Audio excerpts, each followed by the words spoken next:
Lots of excitement around, lots of excitement in the air. Very much looking forward to this. Manchester United are the team that I support. In a few minutes' time, we're going to be getting the team news coming through. In fact, we can even have a look to see if that team news has been announced yet. Not expecting Varane, of course. Uncertainty around Sancho. And in fact, that team news is coming in. So we can go over to the Manchester United team news. We can go over to that first. So we've got in goal David De Gea. In fact, I can even hold this up for you. So you can see the confirmed team for Manchester United. We've got David De Gea. At the back, we've got Lindelof, Maguire. We've also got Shaw and Wan-Bissaka, so it's going to be De Gea, it's going to be Wan-Bissaka, it's going to be Maguire, Lindelof and Shaw. I think that was expected. Then we've got McTominay and Fred, so it looks like we are playing with that double pivot. Two defensive midfielders, McTominay and Fred. And then just in front, we've got Fernandes, we've got Greenwood, we've got James. And up front, have we got Cavani? We've probably, actually, Greenwood might be playing up front. Looks like we've got Pogba, Fernandes, James with Greenwood up front. So no Cavani starting for Manchester United, which is interesting. I haven't heard if he's got an injury or anything like this. I must admit, I look at that side and it's not quite the team I was hoping for. Sancho is he on the bench? Let's have a look and see if Sancho is on the bench. Sancho is on the bench. So it looks like Sancho not quite fit, not quite ready to start this game. Sancho on the bench this evening. So our bench is Heaton, Dalot, Williams, Andrus, Mata, Matic, Van der Beek, Martial, and Sancho. I mean, we've got some options there to bring off the bench. If Sancho is only got about half an hour in him, because he's not fully trained and he hasn't had a full pre-season, then you bring him on that 60-minute mark. Old Trafford will rise, greet their new king at the ground, and let's see what he can do with that kind of final half an hour. Big game today for Sancho, making potentially his Premier League debut for Manchester United. I would imagine. I can't see any way that Ollie doesn't bring him on, of course. Starting lineup-wise, as I said, I would rather see us moving away from McFred, rather see us moving away from McTominay and Fred as that kind of two defensive midfielders. You might remember for England, we had Declan Rice, we had Calvin Phillips. Very much Manchester United playing that way as well with three attackers, and it looks like Greenwood leading the line. That's certainly how it looks to me. So with Greenwood leading the line, there's been a few questions as to whether he's strong enough to do that. Obviously, he's got a couple of years of experience of being in the first team now. Normally, he plays out on the right. If he is going to be filling up front for Cavani, then that's going to be a talking point as well. So I must admit, I look at this team, I worry about the likes of Dan James. I worry about Greenwood up front. I don't know that he's quite matured enough to the point where he can lead the line for Manchester United. Obviously, I'd like to be seeing Sancho start. It's a shame that we don't have Rashford. He's out injured at the moment. So there's lots of stuff to look at and talk about when it comes to Manchester United. Van der Beek again starting on the bench. Would have thought that maybe we could have lost that double pivot and maybe brought Van der Beek on, but this is what we're going with. Leeds have got Meslier in goal, Ayling, Koch, Cooper, Dallas, Struijk, Raphinha, Clinch, Rodrigo, Harrison, and Bamford. So that is the Leeds side. Bamford, fantastic player. Harrison and Raphinha, absolutely brilliant on the wings. Dallas, such a dangerous player. They're just showing the formation. So it is the 4-2-3-1 that we expected with Pogba out on the left. Leeds are playing a 4-1-4-1. So they've got Dallas at left back, Cooper, Koch and Ayling along their back line. They've got Struch in the middle of the park, Harrison, Rodrigo, Clinch, and Raphinha with Bamford up front. I think Leeds are going to be really tough. Really, really tough. I've got Leeds finishing 7th or so. I think Leeds will finish above Arsenal. So I think Manchester United, I've got about 3rd, finishing about 3rd in the league. Some great players there. Bruno Fernandes can single-handedly win you a game, but there's no denying a little bit of disappointment that it's largely the same side, maybe even a slightly weaker side. In fact, definitely a weaker side than what we saw last season for Manchester United. No Cavani, no Rashford. So this is a weakened Manchester United team. There's no two ways about it. Being a slightly weakened side up in your first game at Old Trafford with fans being back against Leeds, arch rivals Leeds, is going to be tricky. It's going to be very, very tricky for Manchester United. I expect tonight to be close. It could even be a draw. Disaster, really, if United lose. The fans coming back, it's going to be a massive moment to get the fans in the ground. So hopefully it's not a loss. Hopefully they can get a win, of course. Manchester United, I'm a Man United fan. No disrespect to Leeds. I think Leeds have got a great opportunity here to come and get a result. But, looking for Manchester United to get up and running and get the result they need. Mouldy Spoon says Matic and Van der Beek should be the pivot. Interesting. Kevin said, Days, there is no love lost between these two teams and fans. Well, I've said this before, and I'll say it again. I am not personally interested in the banter side of things. I will engage in it. I'm not going to say that I'm going to be a saint all season if I've got someone bantering me. But that's not what I'm looking for at all. And so for me, I just want to sit back, watch the game, get your thoughts. If Leeds are dominating, then I'll tell you Leeds are dominating. If Man United are dominating, I'll tell you Man United are dominating. I just want to be open, honest, talk about what we see. If Leeds win today, then many congratulations. I do think this is a weakened Man United side. No Cavani up front. No Rashford on the left-hand side. No new signings starting for Man United. Sancho on the bench. We don't have Varane yet. We're playing Lindelof, which isn't a problem. We've operated with Lindelof for years now, so it's not a problem. But this is the first game of the season, and as a Man United fan, to see a team that's actually weaker than a team we were putting out last year is a big disappointment. So obviously it's not going to stay that way. And as we said, I'd imagine that Sancho will come on, get an incredible response from the Old Trafford crowd. But just a shame that he couldn't be fit, couldn't be ready, couldn't be up and running, and we couldn't have him starting for us. But he will. Just got to be patient. Today is maybe a bit too soon to expect him to be starting. But yeah, if you're a Man United fan, let me know what you think about that starting lineup. If you are a Leeds fan, let me know, what do you think about your side. I think you've got a great chance. I think you've got a great chance against Manchester United today. Not saying that you're going to go on to win, but I just think you've got a great opportunity to get something out of this game. This is not Man United at their full strength. United also historically can start a bit slow. So, this is 70-odd thousand, I think, is expected to be at the stadium.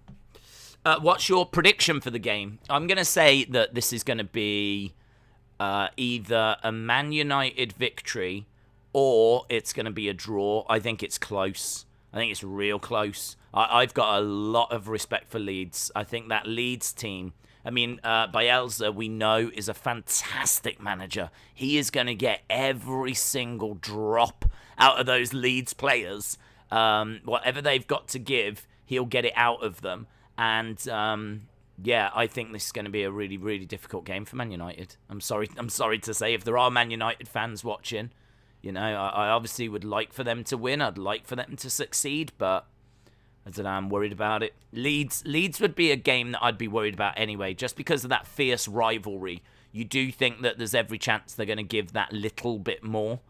There's every chance that they're going to go that little bit further. Like the rivalry between the two clubs is very, very well documented. And in fact, let's change over. I'm going to actually put on the screen at the back, I'm going to put Old Trafford. This is where the game is coming from. For those of you that don't watch football, you might not have seen Old Trafford before. So we'll put Old Trafford behind. What I'd like to do is start putting the grounds in the background so that as we go round the different grounds, you can see where we are, what the grounds look like, and we'll do that going forward. So Old Trafford, I'm trying to move out the way. Boom. There is Old Trafford. That's what it looks like. They really want to develop that stand at the front. You see the one that's a bit smaller. There's been a lot of talk about developing that, but it's right next to train tracks. You can actually see the train tracks. And apparently in order to build that stand up, you would have to go over those train tracks. And that's like big money, right? In order to do that, that's going to cost serious money. So that's Manchester United's home. That's Old Trafford. That's where the game is being played today. That can actually hold 70-odd thousand, that stadium.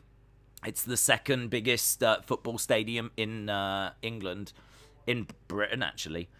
Just behind Wembley, of course. Wembley, 90,000, and then afterwards you've got Old Trafford at 75. But if they were to build up that stand, it would go up to like 90-odd. So I know that they would like to build that stand up. But yeah, as we go around the grounds, I mean, later I think we go to Carrow Road, which is like Norwich's ground. We'll put that picture in the background. I'm really in the way. Like, I need to be down here somewhere. I need to be like back here so that you can see it. Otherwise, my big head is just going to completely cover it. But doesn't matter, we'll get over it. So yeah, we are at Old Trafford. It's going to be a rocking crowd. Manchester United at home for the first game of their season, the second game of the Premier League. What a great game that first one was. Brentford getting the shock result. Brentford shocking the world and getting that great result. 2-0 against Arsenal. I watched Arsenal Fan TV after they were in meltdown. They were already pulling their hair out. A lot of people saying Arteta, their manager, they want him out already. Which you can understand, losing to Brentford, who have just been promoted, not been in the top flight for like 70 odd years. That's quite the pill to swallow. So I'd imagine there's going to be a lot of fantasy players on display today. I should imagine quite a few people have got Leeds players, maybe Raphinha, maybe Bamford. I'd imagine quite a few people have got Sancho, who's on the bench, or Fernandes, who starts for Man United. There might even be people that have got Maguire, Bissaka, Luke Shaw. I would imagine quite a few people have got him. So if you are playing the fantasy game, then lots of opportunity for points in this game. Will there be clean sheets? Will there be goals? Will there be assists? If there are goals, we'll obviously put on screen what they are. If there are assists, we'll put in brackets as to who that was as well. I am very much keeping in mind the fantasy game that so many people play and so many people enjoy. And you can actually join our fantasy league game as well. If you go to the community tab on the YouTube channel, you'll be able to find the code there if you wanted to join us. So there is a Wrestling Days league that you can join.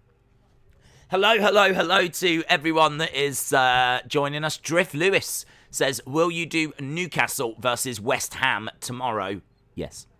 If there's a live game, I am interested in doing it. This is not something that we're just doing as a one-off. This is not something that we're just doing for this weekend.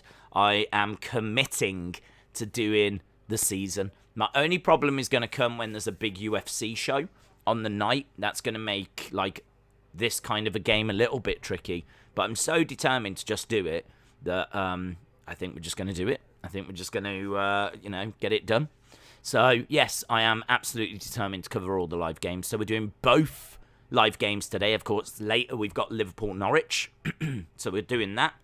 And we've also got both of the live games tomorrow. So very interactive channel. We've got the chat live on screen. I want to see what people's thoughts are as we build towards, obviously, this game, the next game.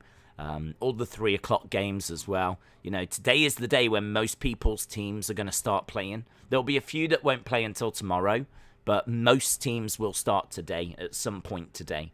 So, early disappointment for Arsenal, But, hopefully we won't get that disappointment here at Manchester United. But as I said, we are going to be relatively neutral. Leeds fans are absolutely welcome as we watch the game and progress throughout the season. Lawrence said, I'm so excited to get to the Watford game today. My dad splashed out and got us a luxury package. I've heard all about your dad's luxury package. And I said we would meet a former player. That's amazing. I hope you have a fantastic day. That's really cool that you get to go. I'd imagine you get good seats. You should imagine you get looked after. And you get to meet a former player as well. That's quite the experience. So, I mean, clubs know how to put it on for fans. They're very good at doing that. So, make sure you have a great time. Will you do a watch long for the Chelsea game? It's not on TV this weekend. So, the 4 games because not last season, all of the games were on TV, but they're not all on TV this time around. I think. I don't know if Amazon have got a load of games again this year. I remember they had some games not that long ago. But it's Man United versus Leeds, and it is Liverpool versus Norwich. Tomorrow we've got Newcastle versus West Ham, and the big one, Man City, the champions, taking on Tottenham. And of course there's the whole Harry Kane saga. So that's adding an extra level of juiciness to that. But, no Chelsea on TV this weekend. But as soon as they're on TV, be it next weekend or whenever that might be, we will be covering it. Zaher said, out of the 4, 1 will be on TV, but we don't know which one. Out of the 4, 1 will be on TV. Do you mean the top 4? Do you mean Man United, Chelsea, Liverpool, and Man City? If you can actually find out. I mean, if you go to... I always use Fantasy Football. So if you go to the Fantasy Football website where you pick your fantasy team, they always have the fixtures at the bottom. Sport, and it says Sky Sports. So it tells you what is actually going to be on TV. So I know that today it's the Man United game and later it's the Norwich game. And then tomorrow it's going to be the Newcastle and Tottenham games that are on Sky Sports, because it's got the little Sky Sports logo underneath. So that means I can tell you that next week we've got Liverpool versus Burnley on BT Sport, and we've got Brighton versus Watford on Sky Sports. Then on the Sunday, we've got Southampton versus Man United, and we've got Arsenal versus Chelsea. Arsenal, who lost to Brentford, face Chelsea, who are the current Champions League winners. We've got that next weekend. And also West Ham Leicester on the Monday. So West Ham versus Leicester, Arsenal versus Chelsea, Southampton versus Man United, Brighton versus Watford, Liverpool versus Burnley. Those are the matches we'll be watching next weekend. We just have to get through the game. Varane and Sancho should start next week. Yeah, I think if we can get through this game, it'll be absolutely huge. If we can get a win here, even though it's the first game of the season, we know that we've got Rashford, who won't be back until November time. But he's, it's another game where we're getting closer towards his return. Yes, Sancho should be able to start. Yes, we should have Varane through the door. Get through this game. It's a tricky game, though. I wish this was Man United versus Crystal Palace, or Man United versus Watford, Man United versus Leeds. But Man United have only got themselves to blame. If they wanted to get new signings through the door, they should have done it quick. I mean, this Varane transfer has really dragged on. They were quite quick at getting the Sancho one done, in all fairness. They had to wait. The only problem was England got all the way through to the final of the Euros, which meant that they were forced to wait for that to conclude before they could get Sancho. So there's a little bit of, England definitely has caused a bit of a problem for Man United. Rashford as well, he's out injured at the moment. He's having shoulder surgery. If it was a case where England hadn't have been in the Euros this summer, maybe he could have got that shoulder surgery during the summer and we wouldn't be missing him right now. Or if we was missing him, it wouldn't be for much longer. So, Man United really getting a bit battered with England and how England did during the summer. But it is what it is. It's not the end of the world. It is what it is. And, we'll the decent result. Hayden said, I'm so hyped for Man United versus Leeds. Let's go, Man United. Anna Heel Doors, shout out to you. Hope you are well. McFred and Maguire starting, Magaluf starting FFS. Yeah, McFred, Ollie said that he wanted to be more attacking minded. I don't mind McFred starting if he feels like this is the right team and the right strategy for Leeds. He might feel that against Leeds we need that extra protection. He also might feel that because Varane isn't through the door yet, Lindelof needs that extra protection. But, Varane I don't think has been announced yet. So I wasn't expecting Varane to be actually starting this game. So I suppose in a way I should have been prepared for McFred. But, it is what it is. This I don't think is a team that we're going to see, hopefully, all that much this season. Hopefully, with Varane and Maguire, we can get away with just McTominay in front rather than both of them. Gives us a little bit more forward. So, Varane won't start. He's not officially been signed, and he'll need a week of training, says Jules. Yeah, to be honest, I don't even know where he is. I don't know why this is taking so long. I heard there's some hang-up over image rights. So, it's really frustrating. And you are probably right. The only thing I would say is another week down the road, do we at least get Sancho into the team? So, could it be a case that we can at least get Sancho in? So, but yeah, it's a good point. I probably shouldn't be expecting Varane next week. Just because he's signed, he's going to need some sort of pre-season because I think he's been on his holidays after France were in the Euros, and obviously he played a big part in their side. Man City and Grealish are still my favourites, says William. Well, we'll get to see them tomorrow, William. We'll get to see Man City as they take on Tottenham in one of the, if not the biggest games of this weekend. We've just got to get through this game. I don't get what Donny has got to do to get over McFred, says Brandon.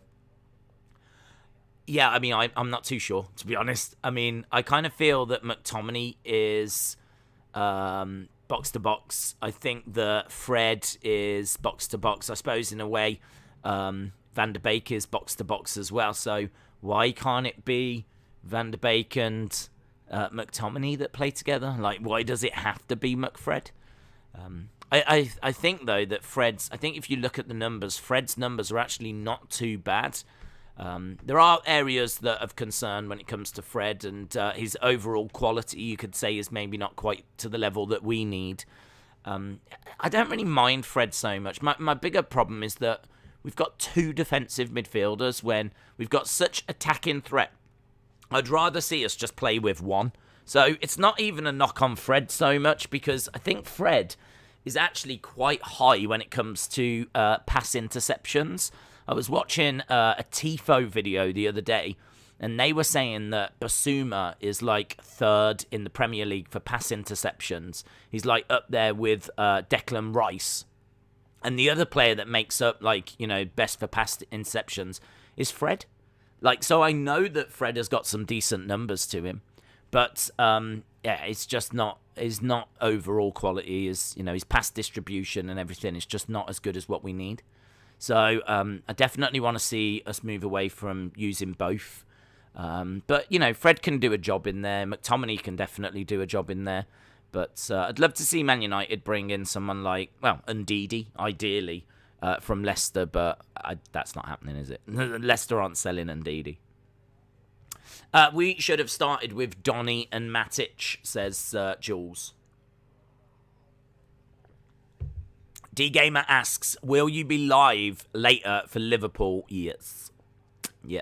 If the matches are live, we're looking to be live. I really do want to cover every team as much as we can.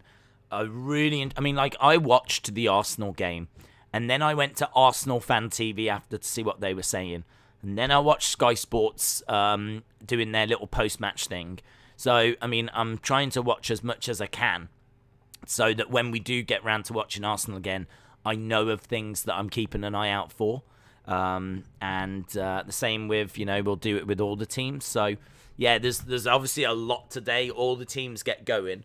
What we're actually going to do today is we're going to cover this game. I don't know if we're going to end the stream and immediately start the next one, or if we just carry on with this one. But either way, I'm here for the 3 o'clock games as well. I'm interested in seeing those scores coming through, talking to fans, seeing what they think about their team, having a look as all those 3 o'clock scores come in. And then either we stop the stream and start the Liverpool one, or we would already have started the Liverpool one and we just go straight through to that game. So we're actually around for about 8 hours today. We're around for about 8 hours whilst we build towards, that second game, which is 5:30. Liverpool versus Norwich. How have we shoehorned Pogba on the left and kept Martial and Sancho on the bench, but keep Sonic the Hedgehog James on the right?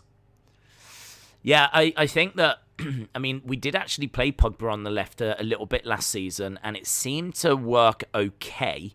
It's not his best position, of course, but he does all right there because obviously Shaw overlaps, so it does obviously push that left-sided player in, and it does mean that Pogba kind of operates just to the left of the penalty area, and it means that he can be in that final third and kind of finding those passes that could kind of break through the defence.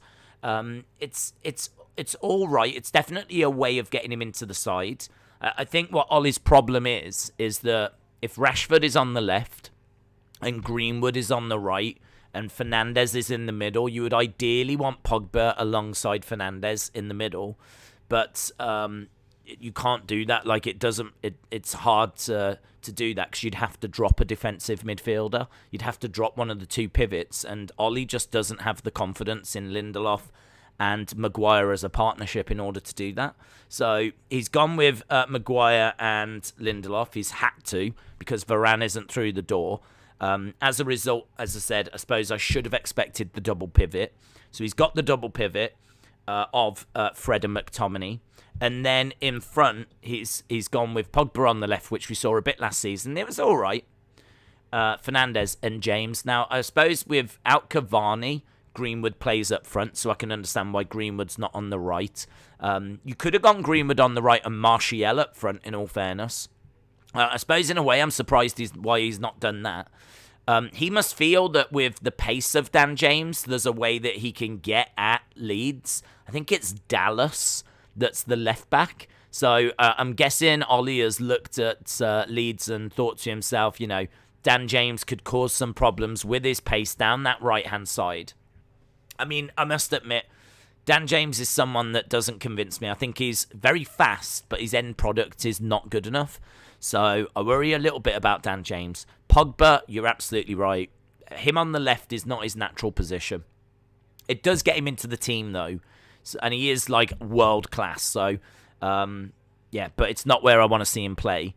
Fernandes, brilliant. Greenwood up front, couple of question marks. It's not a position we've seen him play loads. He tends to play on the right more than up front on his own. Obviously, the defence is all right. I'd rather see Varane back there, but we haven't signed him yet. McFred, a concern, but I get why it's happening. It's so annoying. You can look at the team and you can understand why the team is the way that it is. A lot of people saying we should have Matic, we should have Van der Beek, we should do this, we should do that. I totally get it. But I can look at that team and understand it. I can look at that team and it's not as if Ollie's just completely lost his mind. I can totally see why he's put that team out. But the frustrating thing is it's not a team that is going to strike fear in Leeds. Leeds, if I was a Leeds player and I saw that team, I'd be up for this. I'd be fancying this. I'd be extra motivated because I do think that Leeds have got the players to hurt United. Raphinha and Bamford, absolutely brilliant. Bamford, didn't he get about 17 goals last season? I mean, yeah, Bamford could be dangerous. Raphinha, very dangerous. I'd have took Raphinha at United. In fact, I wish Raphinha was playing for us today. And I would take Bamford, in all fairness. I think they've got some really good players, Leeds. And as we said, they did really well last season. Finished, I think, 9th. I'm expecting them to be even higher this season. I think a rockin' Elland Road is going to massively help them. I suppose you could argue that other clubs are going to be helped by their home fans, but Elland Road is a very special ground. They've got a great fan base. They've been through hell. I think even when they went down to League One, they still were getting 20-odd thousand fans at League One. So League One, you've got the Premiership. If you get relegated, it's the Championship. If you get relegated again, it's League One. If you get relegated, it's League Two. That's how it works. Like, those are the different leagues. Everyone wants to be in the Premier League. It is the top. If you win the Premier League, you can't get promoted. You are the top team in the country. So the Premier League is the absolute top. Then you got the Championship. Then you got League One. Then you got League Two. Leeds a few years back were in League One, and they were still getting 20,000 people going to the games when they were in League One. So, they've got a great fan base, passionate fan base, vocal fan base. I think that's going to help them this year. And I think, even though they've not really brought in many players, I think their team's going to settle a little bit better.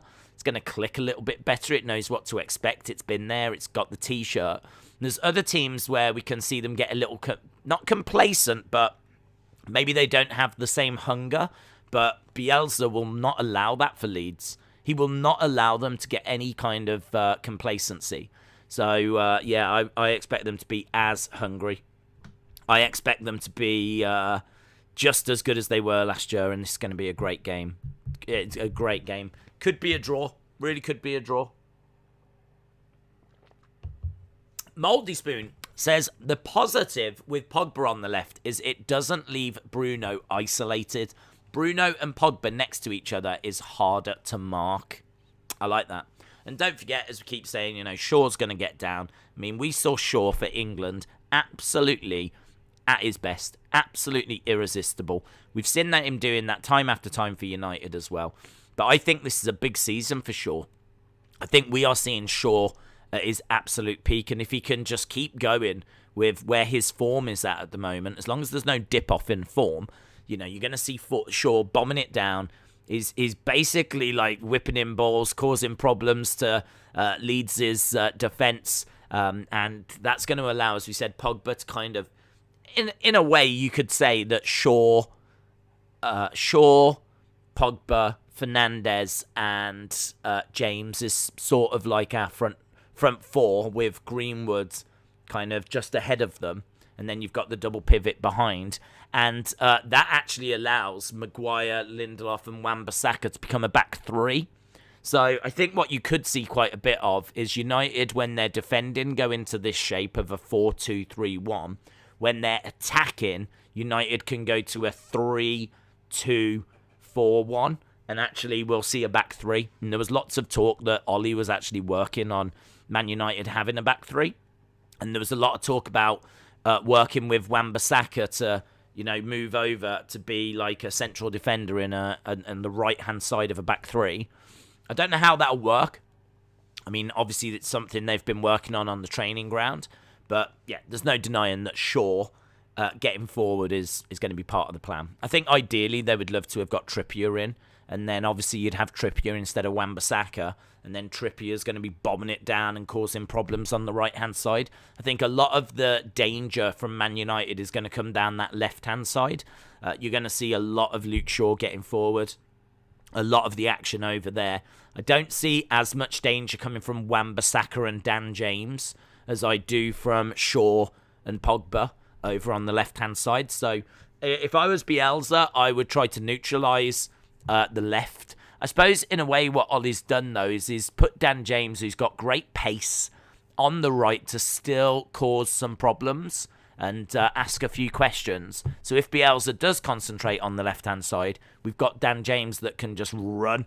I mean, he's got good pace, and as long as he's got a half-decent end product, It's no good him running and not doing anything with the ball. Like, my big problem with Dan James is that his cross quality isn't good enough. His shots aren't good enough. Like, he can run at people, and he can outpace them. Not the best at beating people, but he can beat them with his pace. But if he's got to try and dribble past people, that's an issue. I mean, basically, he's like a 100-meter sprinter, isn't he? He's like a 100-meter sprinter, 200-meter sprinter that can hopefully get across in. That's my view of Dan James. I mean, hopefully he's training hard, working hard, kicking on, developing. He's still very young. And obviously, you know, he was in with the Welsh team. But that Welsh team was dominated by Bale and Aaron Ramsey. I don't know how much Dan James actually contributed. But he asks questions. There's no two ways about it. He definitely has to give the opposition food for thought. But we need more than Dan James. I think Dan James was a perfectly fine signing. Is an interesting weapon to have, but maybe not good enough for quite the top level. I could see Dan James at like Palace, to be honest. Or I know Leeds were interested, but I could see him being at, like, I think he could do it in the Premier League, week in, week out. But yeah, not United. Not United for me. Not a United player. But let's see. I mean, he might have a great game. Lauren said, I really want Arsenal to sign James Maddison. He would be the creative player that we need for assists for Aubameyang and Lacazette. Yeah, I think he'd be a really, really good signing. I must tell you, though, I was watching Arsenal Fan TV last night. They were saying, even if we get Maddison, it's not going to work. They're convinced that it's the tactics, and they're convinced that once they get into the other penalty area, their opposition penalty area, it's as if everyone forgets how to play, and it's as if everyone just suddenly stops and forgets what to do. And they were saying, like, even if we get Maddison, we don't know that he's going to be able to influence the game enough to kind of pull all the strings. In a way, Maddison is definitely going to provide you some creativity. He's going to definitely help the side. But I thought Smith Rowe actually did a decent job. I thought Smith Rowe was all right. He wasn't pulling the strings as much as what you'd want to see. He's not the same level as like a Mason Mount. But I thought he did all right. I think if you look at Arsenal, they've got quite a few problems. I think a good creative player like Maddison, you could argue is one. I mean, if there's a way of putting Maddison up alongside Smith Rowe, I think that would just free up Smith Rowe to just go around causing trouble. Because he was getting all over the pitch. I mean, I thought he did an all right job. But it just wasn't enough. But maybe if you could get Maddison, then that could be quite interesting. So, yeah, I don't know. I can understand Arsenal fans' concerns because there was quite a few problems all over the pitch. Right, we've got Ole Gunnar Solskjaer, Man United manager. See what he's got to say.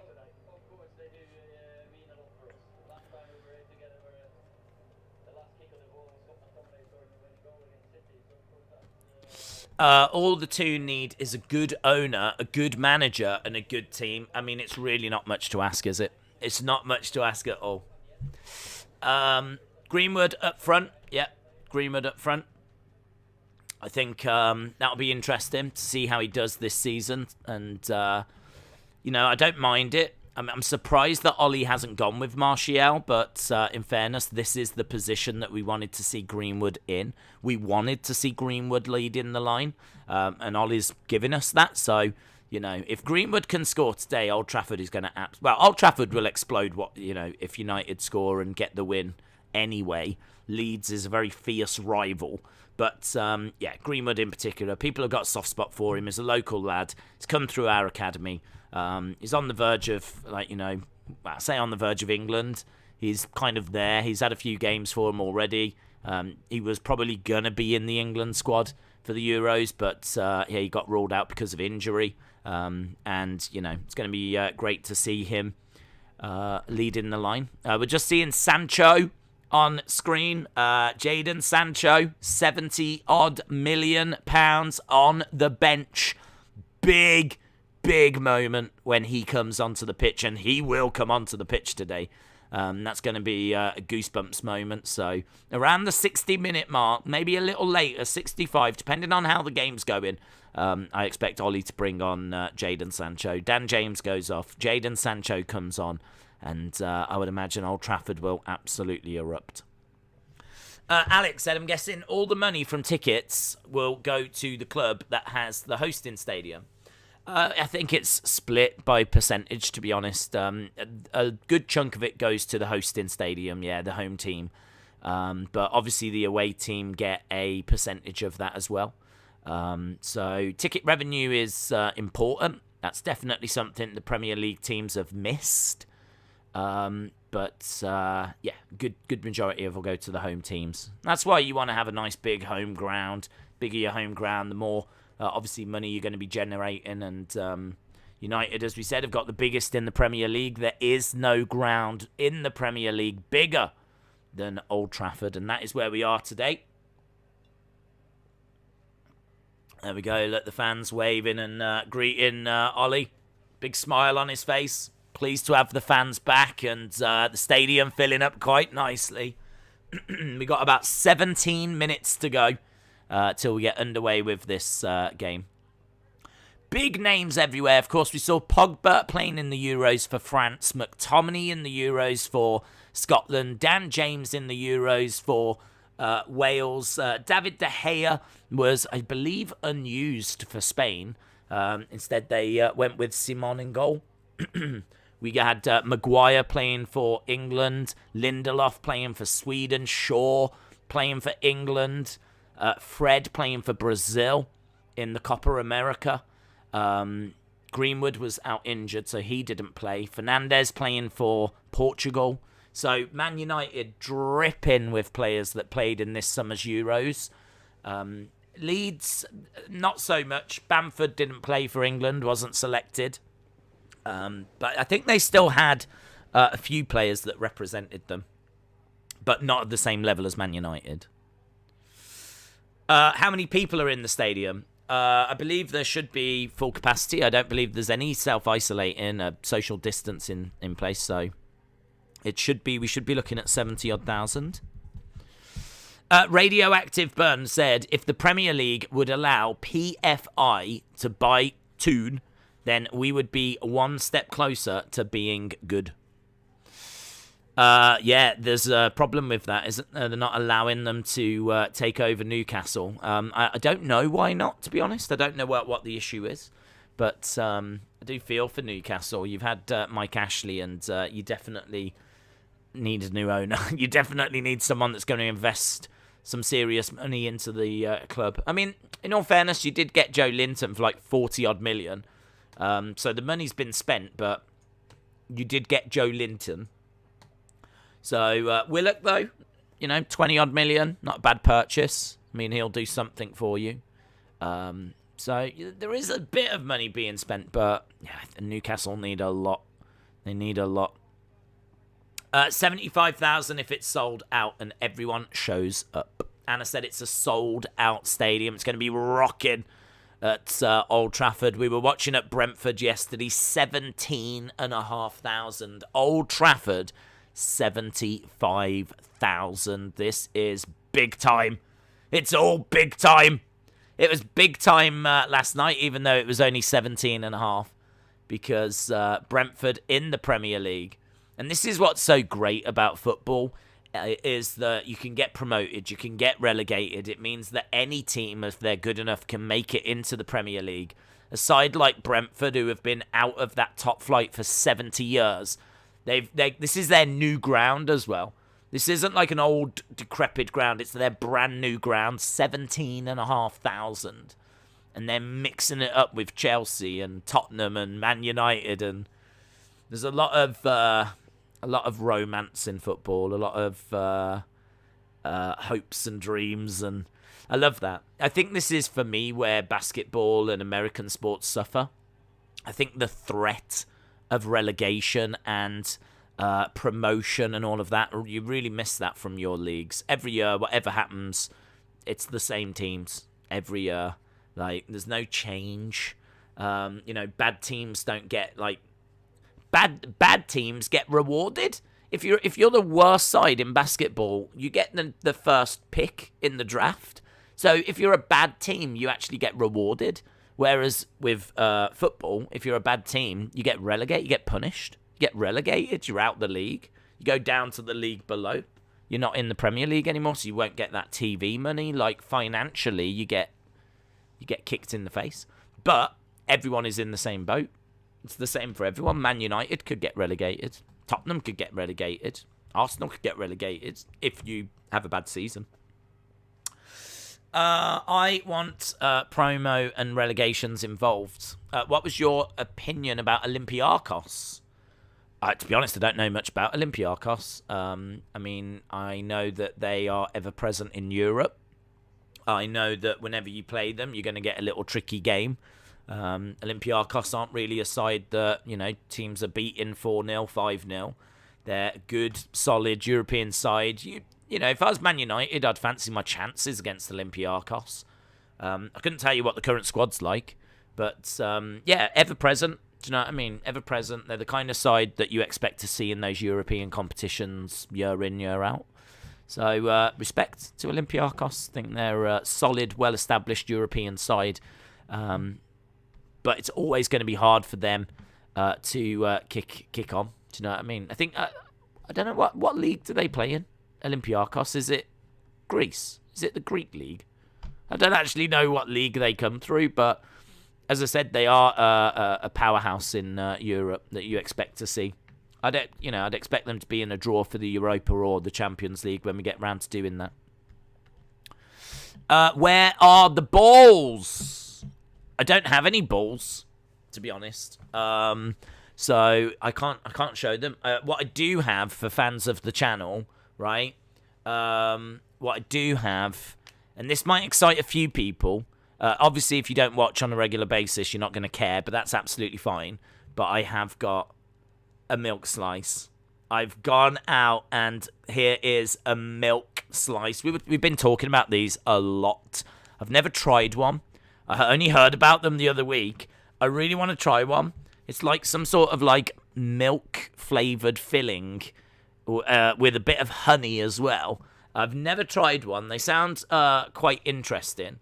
And I've managed to get one. So we've got a milk slice. Very excited. I know I shouldn't be excited, but sometimes it's the small things. Do you know what I mean? It's the small things that you get excited about in life. If a milk slice can bring you joy, you're living your best life, aren't you? And it has. I'm excited to try it. I want to see what it tastes like. Never had one. Days, going outside is more surprising. That is true. That is true. I try not to venture out. Days, will we see CM Punk 20th of August? I think so. Days, you might not believe this. Like, this is unbelievable. John Cena went off script. That is unbelievable. Wish we could get Champions League for basketball. Of course, the NBA get most chances to get in, but I would love to see underdogs from other leagues. Yeah, I think that'd be brilliant in basketball. If basketball had promotion and relegation, and, if someone had a really bad season, they dropped down to a lower league, you've just got the same teams all the time. I mean, obviously teams aren't going to vote for that to happen. Why would they want to run the risk of their team being relegated? So it would be a close to impossible thing to introduce. But I mean, this has always been a part of football. We've always had it whereby, and I think, to be honest, it comes down to the fact we've got so many teams. There are hundreds of football teams in England. Not like 20 or 30. Hundreds and hundreds. Like, every town has got a football club. Every city has got several. Well, maybe not several, but London has got, I don't know, I couldn't even tell you how many London have got. 20, 25, 30, 40, 50. If you told me there was 50 different football clubs in London, I'd go, yeah, I can believe that. So, like, and they're all over. So, as I said, every town. Like, I'm close to a town called Market Drayton, and they've got one. Starbridge has got one. Lye has got one. Halesowen has got one. Kidderminster has got one. Telford has got one. Like, every single town, city has its own football team. And so in order to accommodate all of those, you have to have so many leagues. So many leagues. Oh, Varane! Wow! I wasn't expecting this.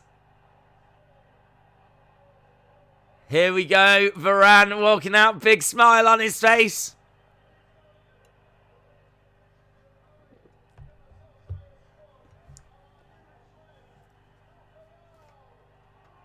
Varane walks out onto the pitch at Old Trafford.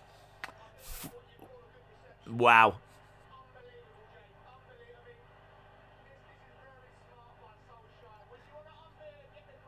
Yeah, you want to get the crowd going. Have Varane walk out into the centre circle. Amazing. Absolutely amazing. What a moment for him to walk out there at Old Trafford. I wasn't expecting that. I wasn't expecting that. We wanted it to be done. He's played in 14 finals and won 14 finals. It's absolutely amazing. One of the best defenders in the world. Played for France at the Euros. He's joining us from Real Madrid. He's costing around 40-odd million. And the only reason that he's that cheap is because he was in the final year of his contract. This guy is a serious player. Like, world-class defender. And he is the missing... Look at that, straight over to Rio Ferdinand. I think Rio Ferdinand was one of his heroes, actually. And Rio Ferdinand is a lovely moment where they embrace. He is the star. He is the man. It's a brilliant reaction for him.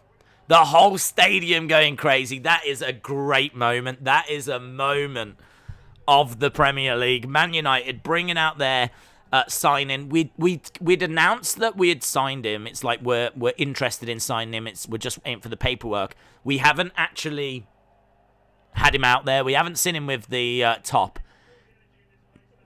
This place is rocking, man. This place is rocking. Yeah, a genuine winner. An absolute superstar. Brilliant. Brilliant. I tell you, I'm hyped. I'm pumped. It's a real shame to see that he wasn't ready to actually be on the pitch, but we'll see him soon enough. Yeah, he's going to be watching. Amazing. Oh, Varane is on the pitch. They're doing it. Varane is officially announced by United. Wow. 70-odd thousand inside the ground. We've already had a massive moment with Varane walking out, holding up the Manchester United shirt, and absolutely brilliant. Sancho isn't playing. He's on the bench. He's on the bench today, not quite ready to start the games, but, he'll get there, and he'll feature today as well, and what a reaction he's going to get when he finally steps foot onto the pitch and plays as a Man United player. One of the best forward players in the world, devastating in the Bundesliga over in Germany, signed for Manchester United for 70-odd million. Exactly what we needed as well. Exactly what we needed. And here come Manchester United. Leeds have made their way out as well. Excitement absolutely everywhere. Varane is unveiled. There's Pogba as well. Looks like Pogba's going to be staying. Apparently, PSG are still interested in Pogba, but I don't know that they'll get that over the line. But apparently they are interested in him. But Varane...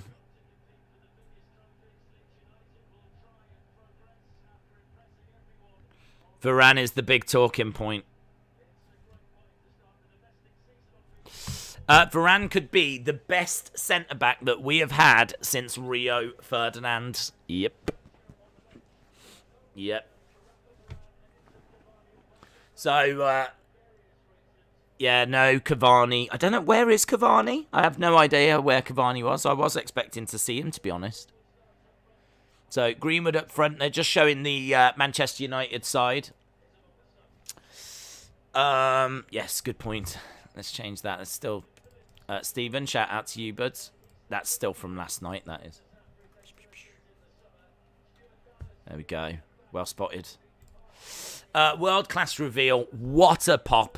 I watch too much wrestling. S. Bassett said Varane is class, but averages 20 games a season over his career. He's made of glass. Hopefully he can stay fit and build a proper partnership with Harry. Absolutely. Well said. I mean, United have looked at it. They've obviously done the medical. It's a good point that, he's not someone... He's not like Harry Maguire. Harry Maguire will play every minute of every game. Like, I think with Varane, you need to be a little bit careful. But I think, there's still room in this side for Lindelof and maybe Bailly. But personally, I'm not the biggest fan of Bailly. I prefer Lindelof. I think Bailly is too reckless at times. I just don't trust him. I think he might be the better player than Lindelof, the better defender, but he's too reckless. I mean, Maguire is worth every penny of that 80 million. Every penny. Right, we're looking to get started, get underway. Big smile on Ollie's face. I mean, they know this is a game that they've been preparing for, Man United. This is a game that we've known about since those fixtures came out all those weeks ago. So he'll be ready for this. But trying to get one over on Bielsa is not easy. He is one of the best managers in the league. Cavani is injured. Cavani is recovering from an injury. Cavani is still isolating after coming back from Copa America. Interesting. Yeah, I didn't know. I must admit, I expected to see him. I didn't hear that Cavani was isolating or injured, so... Oh well, it is what it is. Greenwood up front, I've no issue with that.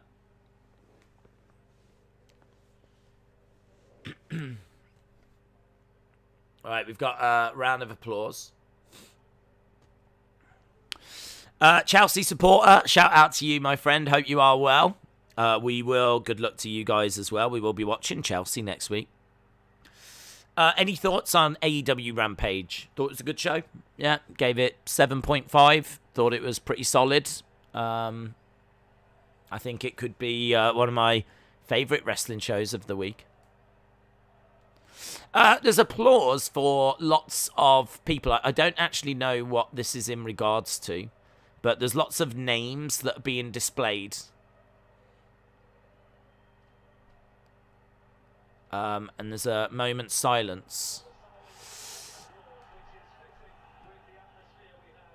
Yeah.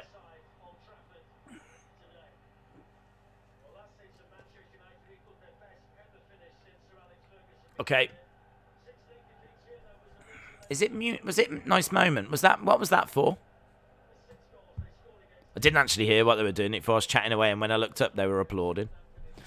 2-0 United, Fernandes and Greenwood to score. Well, we're about to find out. We're about to get underway. The game is about to begin. We've obviously got them taking the knee, and I think that's become quite powerful now for me.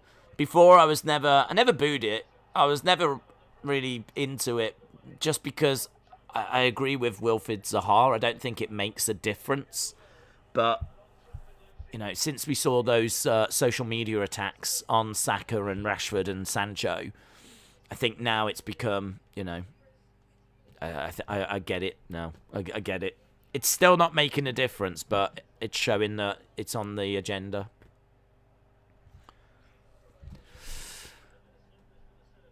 Right, ball played forward.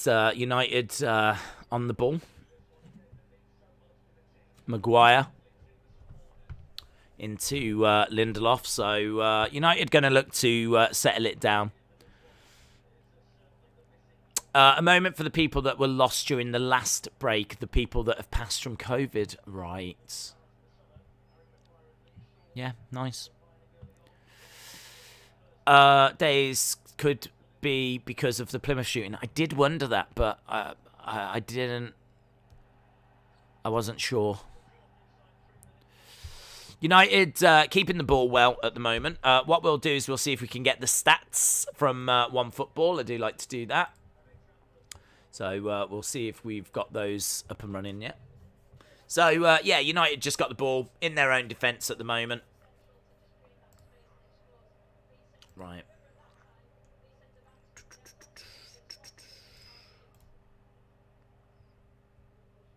Ball played forward, in and around the edge of the penalty area. McTominay charging in, trying to get a shot off and well defended. That was quite nice from McTominay.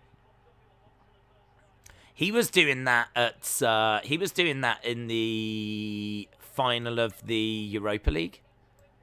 He was doing a really, really good job in that final of the Europa League, getting in and around that position.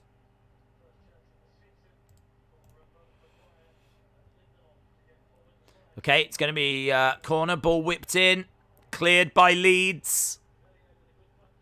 But falls to a Manchester United player, but it's gone all the way back to David De Gea.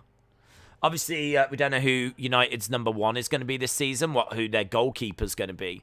But De Gea, obviously at the moment, because Henderson, I believe, is out injured. So, Leeds managing to pick up the ball. But good early pressure by Man United. Managing to win it back and win it quite high, actually. They're pushing Leeds back. We did see this yesterday. Some real spells of play, of domination. And it'd be great to see. It would be great to see Man United get something from this play. Because they've been all over Leeds. They've got the ball back again. Ball whipped into the middle and it's gone out. It's going to be a corner. Old Trafford making some noise. Leeds under the Koch at the moment. Manchester United doing all right. This is we're only 3 minutes in and this is the second corner that they've had. Man United have been working hard on set pieces. Maguire coming forward. He's obviously good getting his head on the end of corners and whatnot. So, Maguire's up there. Ball whipped in and claimed.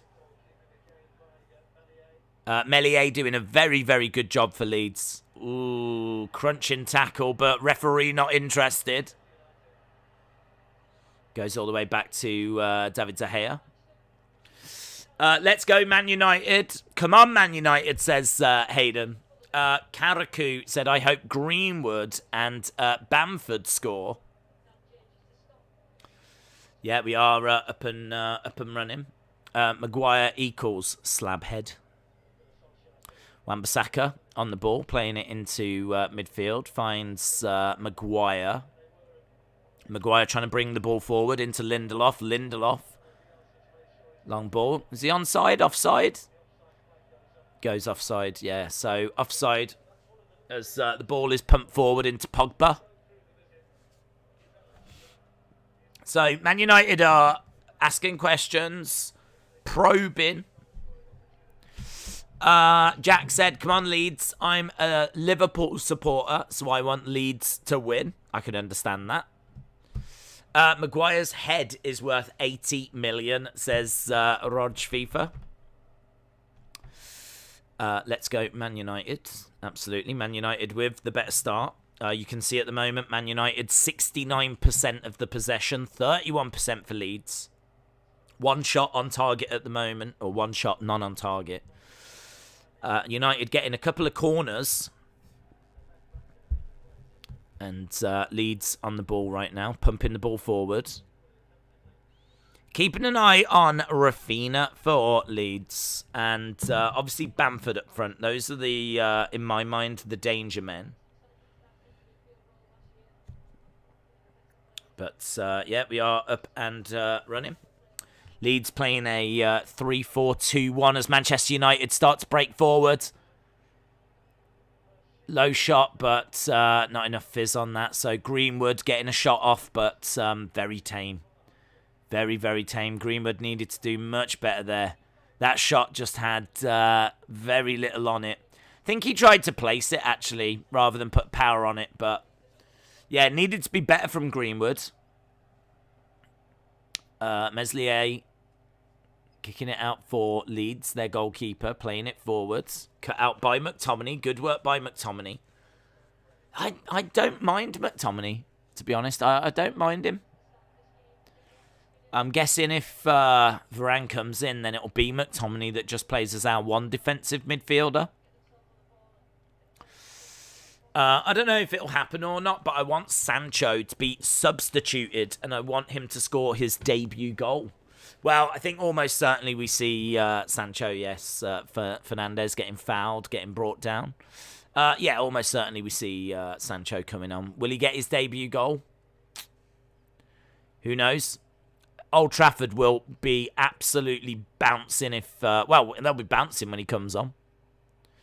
James running, getting on the end of the ball. But I think it's an offside flag there against him.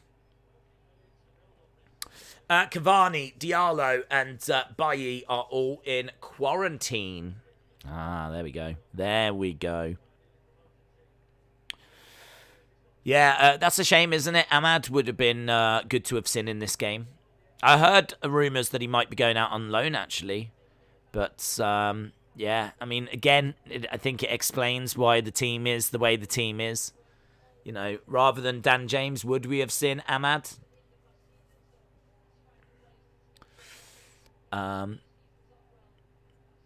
United are dominating so far. They're doing well, yeah. I mean, this is Old Trafford. You would expect them to see a lot of the ball. Leeds, some lovely little link-up play. Ball being played forward. Leeds in United's penalty area. Dinked in. Cleared. Well dealt with. That was good work by McTominay. Got to give credit where it's due. McTominay needed to get involved there. Got a head on that. Yeah, that was good from McTominay. Dan James is weak. Right, it's going to be a Leeds corner. So we'll see what Leeds have been working on. We've got a lot of United players in the box. I think pretty much everyone's back. I think they're being told they've got to take it again. 8 minutes gone so far. Dean Henderson, Jesse Lingard are out. They're too ill. Ball coming in. Booted up into the air. Sort of offside. Offside flag is up. So, yeah, that was wasteful from Leeds. Leeds with a corner there. A real opportunity. Yeah.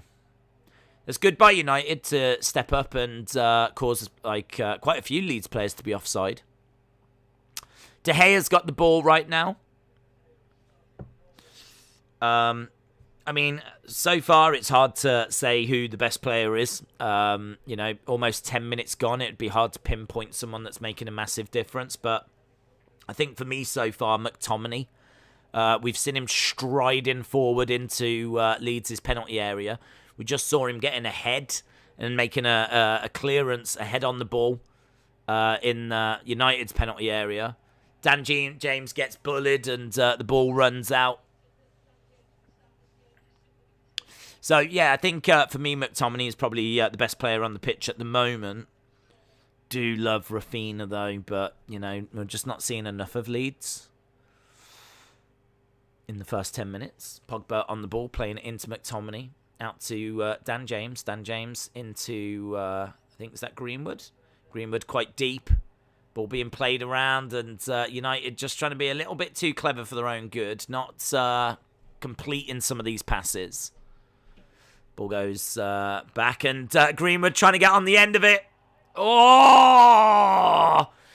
He gets shot off. That was, I tell you, that was quick thinking by Greenwood. That was really quick thinking by Greenwood. Look, he manages to get onto the end of this ball, and in all fairness, I don't think it's Greenwood that really gets the shot off. It's the Leeds player that kicks it into Greenwood. The ball balloons up, and Meslier has to get a hand up to make the save.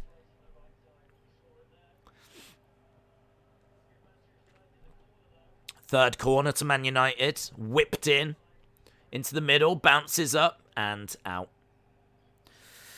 3 corners by United. None of them have looked that convincing. Days, who in the top 5 could McGregor actually beat? The Poirier rematch seems pointless, and he needs to get back to the top the right way to respect the sport and its fan base. I don't actually know who's in the top 5 at the moment, because there's been quite a bit of movement, hasn't there? Like, Gaethje is up there. I'm guessing Chandler would be up there. So you'd have Oliveira, Poirier, Gaethje, Chandler, Dariush. Is Dariush up there as well? I believe he is. I must admit, I mean, it's hard to say who he would beat. I don't know that he would beat Gaethje. I feel like the sport's moved on. Right, here comes United, played into Pogba. Pogba one-on-one. Pogba scores! No! I thought it was in. I thought that was in. I really thought it was in. That is great play. And he must just go wide. It actually bounces off the hoarding. So he dinks it, but dinks it past it, bounces off the hoarding, and then seems to like hit the back of the net. I thought it had gone inside the post, and that's why it was in the back of the net. It actually just gone past, bounced off the hoarding, and then went into the goal. But it looked harder to miss than to score there. That's Pogba one-on-one with a golden opportunity. Like, he should be putting that away. He really, at least getting it on target. Like, he should absolutely be putting that away. Oh, my God. I really thought that was in. I really thought that was in. It's put out for a corner again. 13 minutes. It's wave after wave of Manchester United attack at the moment. Man United looking absolutely irresistible here. Looking really, really good. Who is your favourite manager? Favourite manager. Oh, I really like Ollie. Ollie's my favourite. I like Ollie. He was a club legend. I think he's come in. He wasn't probably good enough for Man United, but he only came in like to do a caretaking job. And he's kind of grown as the job has, like, you know, he's come along, and, you know, there's no denying the positive impact he has had on the team. If you look at where Man United are now compared to a couple of years ago, there's no denying the positive impact Ollie's had. The question marks are, is Ollie good enough? Leeds getting the ball clear. Is Ollie good enough when it comes to the later stages of a Champions League? Is Ollie... Because I think Ollie's good enough to win the league. I think Ollie's good enough to win the league.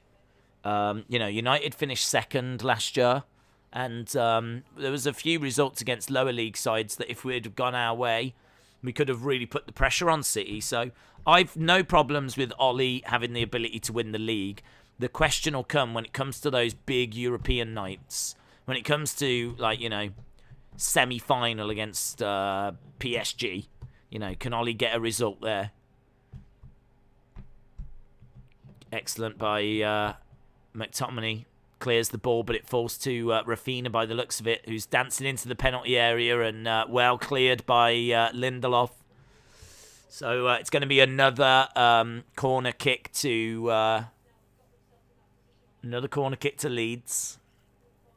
So yeah, I like Ollie. He I think does a good job considering, you know, where United were, where they are, how big this job actually is. I mean, it's got to be one of, if not the hardest jobs in English football to manage Manchester United. The expectation of the fan base always being compared to Alex Ferguson and what's happened in the past, like 70-odd thousand inside Old Trafford. Like, it's massive, it's global. It's one of the biggest football clubs in the world, and I don't think Ollie has let that kind of, that weight, like, drag him down. I think he's had a vision, he's had a plan, he's made a few mistakes. You know, things like substitutions, things like that, yeah, I don't think he's got right at times. Lovely shot. Nice save by David De Gea. Tell you what, this is a good game, man. 15 minutes in, I'm absolutely thoroughly entertained.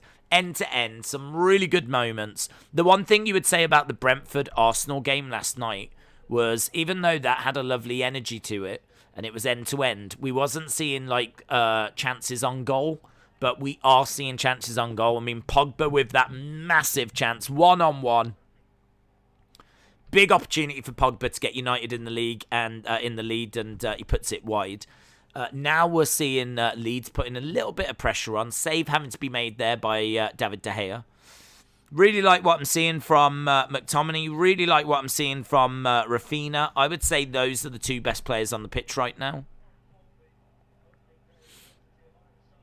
Yeah, they're saying you can't fault the opening day intensity of either side. Like, fitness levels look to be all right. Greenwood on the ball, but Leeds battling, winning it back. There's a real battle in midfield. Goes all the way back to Meslier. Cool Daddy Project said, I agree with you. Gaethje is just a Homer Simpson Poirier clone. I really hope McGregor does climb back up, but seeing him act in the way he did left a sour taste in my mouth. Yeah, I agree, but I mean, I think his legacy is assured. You know, McGregor goes down as one of the all-time best. Not Mount Rushmore. But I think when you talk about the history of UFC, you have to talk about Conor McGregor, like the impact he had. Just incredible. The money that he was able to generate, the pay-per-view buys he was able to generate. But I think he is at the point now where the sport has moved on. He's been out of the picture for a good couple of years. You know, people have improved. They've got better. The sport's always moving forward. And I just think that he can definitely hang with the top 10. He could probably get some results against, you know, top 5, but consistently, like, be the champion and stay the champ for a while. I don't see it. I think that lightweight division, I think, is too strong now. Right, here is Fred. Was that Fred? Honestly, haven't seen much of Fred. He's been largely anonymous. There's a real chase going on there, and thankfully United get the ball. It was Maguire, I think, in a foot race with Bamford, was it? There's Lindelof on the ball, playing it over to Maguire. 18 minutes gone. We're getting close towards the halfway point in this half. Zaher said, Days, if there was a match, Fernandes on the ball in the penalty area. Dangerous, trying to find a way to get the ball across. He does. Back post, ball bouncing around. Oh, bad first touch by, was that Lindelof? Here's Leeds. Oh, I tell you, it's ping-ponging around the ball at the moment. McTominay trying to get stuck in. He ends up getting brought down. It's a free kick to Manchester United, just past the halfway line. Hard work, man. Lots of hard work from both sides. We're seeing the possession stats starting to even up. I'd say United are the better side, though. But they've got to get something from this. You know, they're edging it. They're the better side for me at the moment. Lovely through ball. Dan James trying to cut it across, and there was no one there. Leeds clear it. So Dan James breaking into the penalty area, trying to dink the ball across, but and he was onside as well. But not able to really find anything other than to put the ball into around the penalty spot. I think the United fans will be largely pleased with what they're seeing here, but need to get some more shots on target. Still just the one shot on target. Days, if there was a match including WWE's top 5 versus AEW's top 5, who would win? I don't know. Depends who's booking, doesn't it? If you did it in AEW, it'd probably be AEW. If you did it in WWE, it'd probably be WWE. It's not the same as saying UFC, because obviously it's all scripted, so... a goal is coming, says Chelsea supporter. Who is your favourite player at Man United? I always struggle with that, to be honest, because I love the team. I love I don't really mind who's on the pitch. I mean, I like Rashford. I'm going to enjoy watching Sancho, but seeing Varane walk out there was amazing. I love Maguire. I think he's had a really rough ride. 80-odd million, all eyes on him, and a lot of people saying that he wasn't worth it, but for me, he was. So I've got respect for Maguire. McTominay, just every time I watch him now, starts to show, we don't need Declan Rice. I think McTominay is a really, really good player. So, I don't know, it's difficult. I don't know that I've got a favourite. I really like Wan-Bissaka. I mean, Wan-Bissaka's a really good defender. The problem with Wan-Bissaka is that he's not very good at going forward and whipping those balls in. But his job of being a defender, a right back, of making sure people can't get past him, he does his primary job brilliant. So I do feel a bit sorry for Wan-Bissaka. He needs to just keep working on his crossing and his distribution. See if he can improve it at all. Nice to David De Gea, Man United, getting out of a little spot of bother. Halfway through the first half. Quarter of the way through the match already. Into Pogba. Pogba playing it into the middle of the park. Ball coming in, out to the left-hand side. Luke Shaw dinking it across. There's absolutely no one in there. There's no one in there. There's no one in that penalty area. There's been quite a few occasions where they've played the ball into the penalty spot, and there's no one there for Man United. It's just a sea of white shirts. I don't know if it's Greenwood. I don't know if Greenwood's movement is not reading the game quite right. But he's not, there's no one in there. My favourite player is Rashford, Lingard, maybe Pogba. James Chadwick said Bruno has been amazing. Omar said, has Varane been announced? Yes, he was brought out onto the pitch holding a Manchester United shirt. So, he's been shown off to the crowd. It's been announced. I mean, you couldn't really announce it any other way, could you? Better than that. To actually have him out on the pitch with a Manchester United shirt. Man United are going to win this 2-0.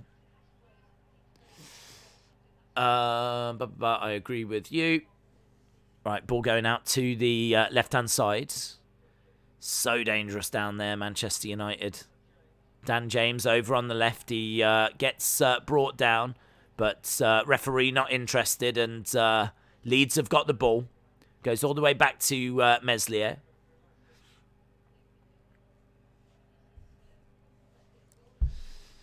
I'd like to see a bit more from Greenwood. I think Greenwood's asked a couple of questions. One of them, where that ball looped up, was actually just luck more than Greenwood, specifically doing anything. Have we got a free kick to Leeds? Yeah, Fred giving away a free kick right on the edge of the penalty area, and so this could be quite dangerous for Man United. Free kick to Leeds. Haven't seen much of Fred at all, and when we do, he gives away a free kick in a really dangerous position. This is definitely shooting range. Definitely shooting range. So, David De Gea has got quite a bit to do here. We've got Dallas standing over the ball. Raphinha standing over the ball as well. Let's see who's going to take this. I can't tell if Raphinha's going to whip it in for a head. He is. Oof, just wide as well. Just wide. So, that wasn't too bad from Leeds. Whipped in and headed just wide. Greenwood needs to step up. I was just about to say that. Days, I'm watching the football. Legend killer. Shout out to you. Yeah, I just think that there's been a few times United have played the ball into the penalty box. There's not been anyone there. And for me, that's Greenwood's positional play not being quite right. I feel that Cavani would be in there causing problems. So it's not a massive issue. United have looked for me the better side, but you've got it. 5 shots, only 1 on target, but you've had a little bit more of the ball. I'd say you've had the better opportunities. One of those shots that wasn't on target was the Pogba one where he's 1-on-1.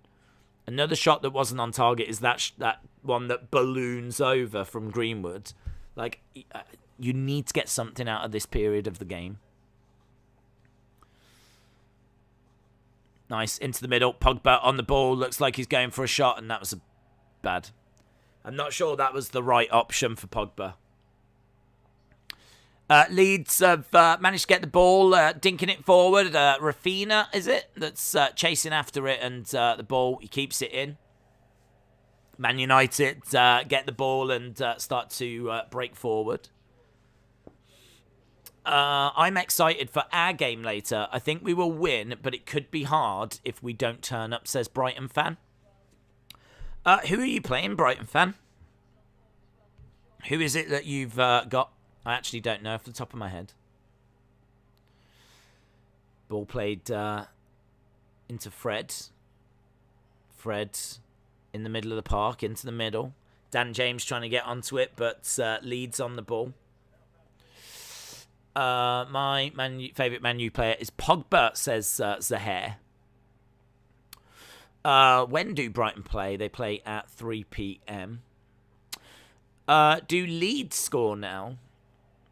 Well, it's turning into a little bit of an even game. We're seeing Leeds get some opportunity, but Manchester United breaking forwards. Nice through ball, but Dan James can't get onto the end of it. Good goalkeeping by Meslier. Fernandes trying to pull the strings, shaking his head. Dan James just couldn't quite get onto the end of it. We're playing Burnley away. Yeah, I would think that could be a positive result for Brighton. Burnley, tricky to get a result against, certainly at home at Turf Moor, but yeah, I like Brighton. I think you've got some good players. I think you could be in and around that kind of relegation fight, but you should be relatively comfortable. Calvin Phillips, we haven't even spoken about it. Calvin Phillips not playing for Leeds. Not playing for Leeds, and that is definitely a loss for them. Calvin Phillips, fantastic player, played so well for England during the summer. So Calvin Phillips of Leeds on the bench for them. Here comes United playing the ball forward. Nice work by Fernandes. Dinks it into the centre. Oh. Yeah, that was close. That was a great ball by Bruno. Bruno really stamping his authority on this game. We've seen Bruno trying to feed through Dan James. Now we're seeing Bruno trying to whip a ball in for Greenwood. I mean, there's not much in this at all. Not much in that at all. Johnny Bairstow has just made a half century. What is the England score? Last I saw, it was 150 for 3. I want Brighton to beat Burnley. I don't like Burnley, says Manny. Is it in? Oh, Fernandes scores! Out of nowhere, Bruno Fernandes gets a goal. Wow, it was right in the penalty area. He hits it. It kind of like bounces just over the line. It's not like a great shot or anything like this. Last I saw, Leeds had the ball. And, you cannot switch off against Manchester United. Bruno Fernandes scores. It's a goal kick. Meslier kicks it out. It goes to the midfield. McTominay has got the ball. Plays it into Pogba. Pogba dinks it into Fernandes. Fernandes takes a shot. hits Meslier and bounces into the goal. It is a goal for Manchester United. It is a goal for Bruno Fernandes. And he's done it again, isn't he? He's done it again. He's up and running.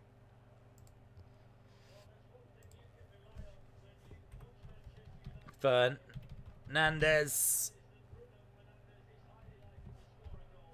Brilliant player. Absolutely brilliant. 2-11 for 3. That's good. Take that. Absolutely brilliant. So, that should be credited to Bruno, of course. Not sure who is going to get the assist. Guessing it's going to be Pogba. It is Pogba. Pogba is credited with the assist. So, as I've said before, if you are playing the fantasy game, not only are we going to put down who scored, in the brackets, we're going to put down who got the assist. So, that's going to hopefully help some people that, want that latest information. Playing the fantasy game where the assists help as well. So, who was the last person to pass the ball to the goal scorer? Who was the person that set up the goal? You get points for that in the fantasy game. So, Bruno Fernandes gets the goal. Pogba gets the assist. Manchester United get the lead. And I would say they just about deserve it. I think Man United have been the better side here.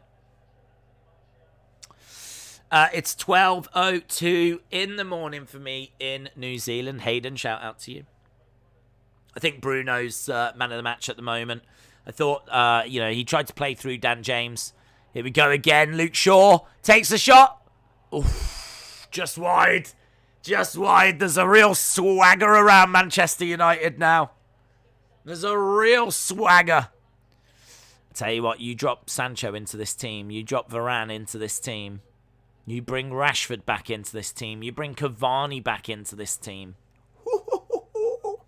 It's going to be a good season, Man United fans. It's a really, really good showing at the moment. As we said, probably deserving it, just edging it. Here's Leeds, though, trying to get right back into the game. Days, I'm looking forward to the Aston Villa game. Yeah, I'm looking forward to seeing Villa this year. They've got Danny Ings, who I've got a lot of respect for. Buendia from Norwich, of course, as well. So, Leon Bailey from Bayern Leverkusen. Even though they've lost Grealish, I think Villa are going to have a really good season. Chelsea supporter said huge 3 points for Brentford last night. Absolutely. We were talking about, you need 40 to survive. They picked up 3 points last night. That is going to be massive for them on their route to survival. I'm annoyed that Sancho isn't playing, says Retribution, as I've got him in my team. He'll come on. I've got 2 fantasy teams. My first fantasy team is got Fernandes in.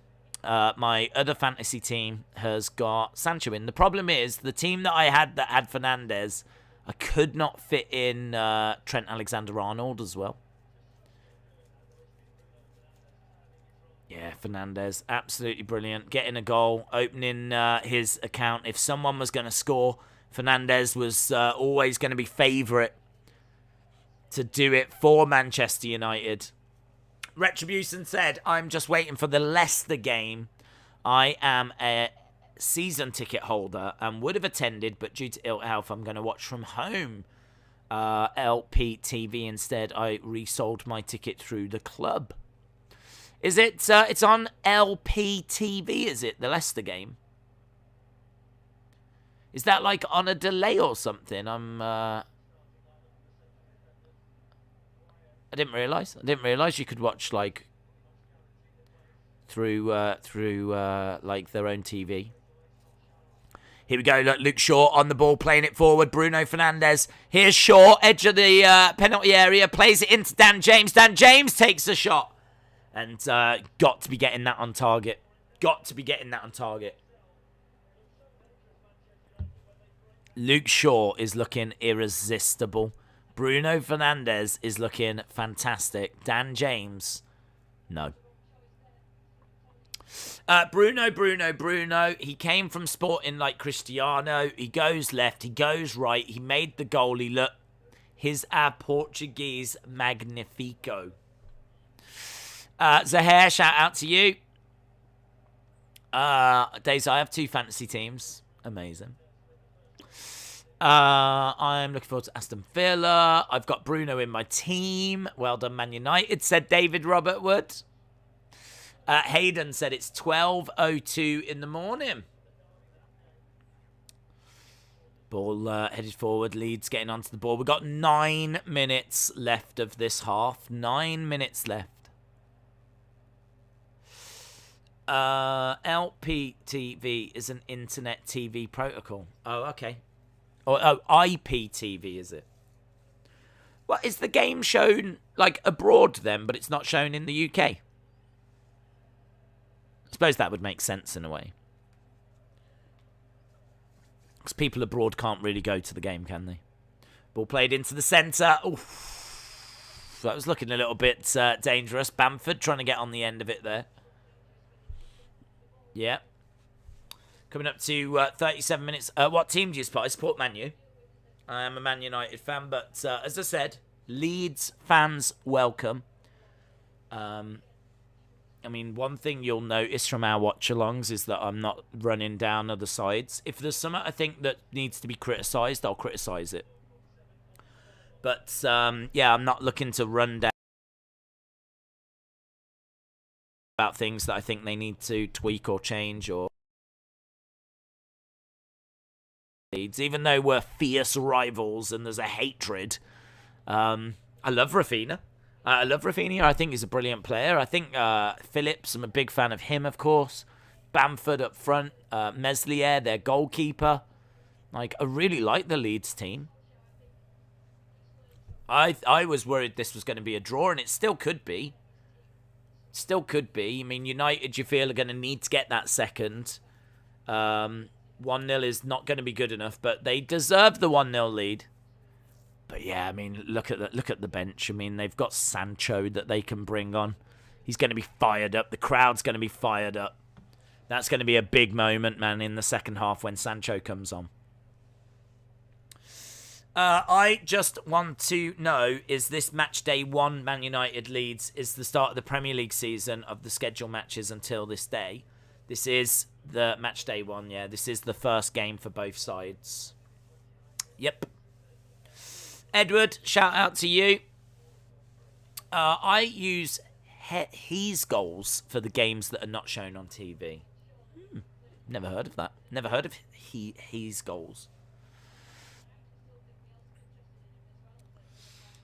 So, yeah, some good early work by United, striking on the half-hour mark. Ball just bouncing around the midfield at the moment. We've got 6 minutes to go till we get to half-time. Ball goes out to Raphinha. Raphinha playing it into the middle and goes long and goes out. And it looks like that's going to be a goal kick to Manchester United. If you have just joined us, Bruno Fernandes scoring for Manchester United. Pogba with the assist. And absolutely deserved, in my opinion, by Man United getting that lead. We're just seeing United fans being quite vocal.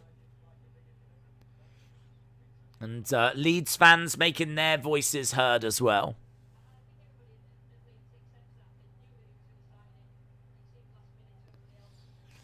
James, that's what I'm watching the game on right now. He's goals. Days, I'm a Rotherham fan. We're in League One. We always go up and down from the Championship.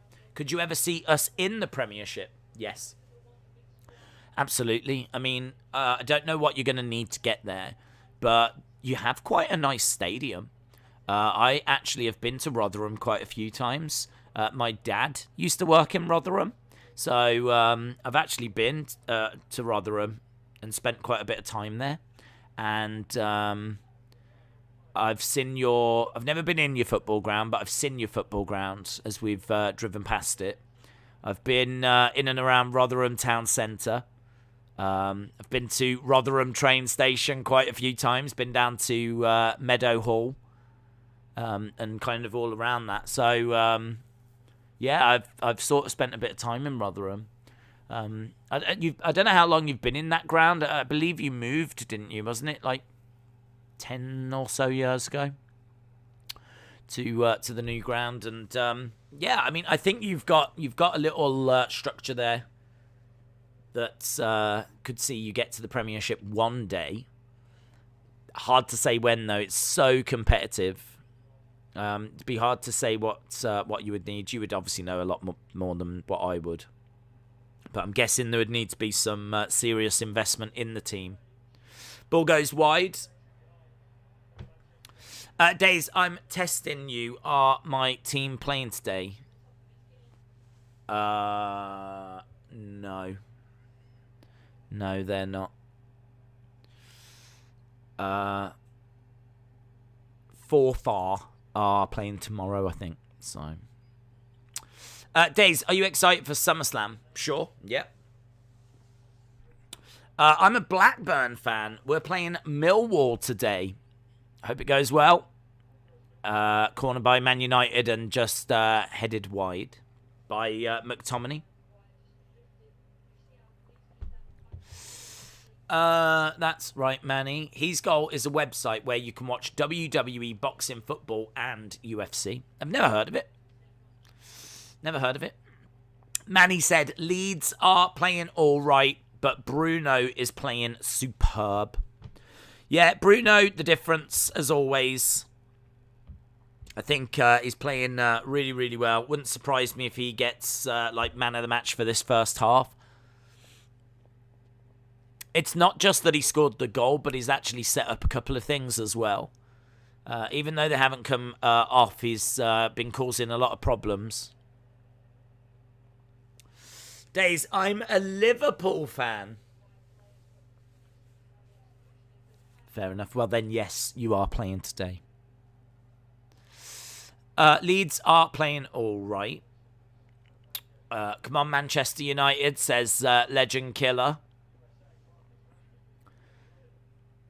Okay, Man United on the ball. Couple of minutes to go. I don't think there'll be much extra time. There's not been much in the way of stoppages. So, not expecting much extra time. Ball goes out wide to Wan-Bissaka. Into Pogba. Pogba trying to get the ball through to Fernandes. We're in and around the halfway line.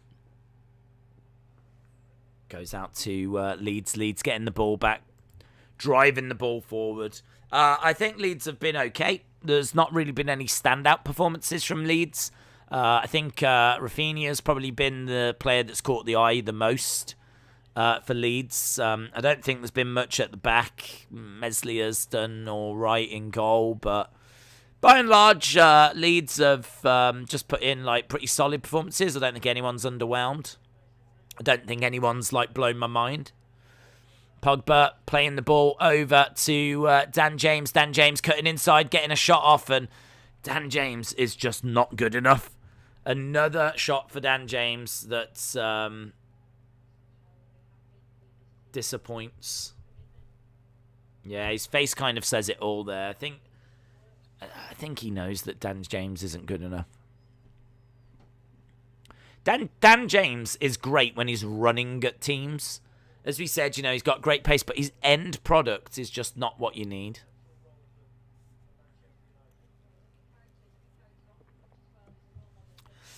James, Leicester are in the market for Noni Madueke and Dan James. You can have him. You can have him. You can have Dan James. Good player. You can have Phil Jones as well. I like Manchester City's away kit, says Manny. I like it as well. It was all right. It's white with that kind of different colour sponsor, and the badge is like different colour as well. Kind of goes from like a pink to like a turquoise. It's a bit weird, but yeah, it's different. The only thing I would say is that I don't know that I would want to wear it out. Like, you might wear it at the ground, but I don't think I'd want to wear it out. It reminds me of fairies. I don't know why. Half-time. There we go. Half-time whistle has gone.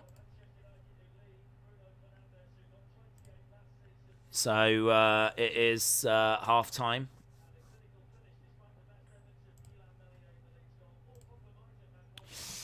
Nah, you can keep them. Are you sure? It's really good, Phil Jones. Really good. We were going to play him today, but he's too good. He's too good, so we haven't played him today. But we have played Dan James, and yeah, I think he's probably too good as well. I was just going to say they can have Jones as well.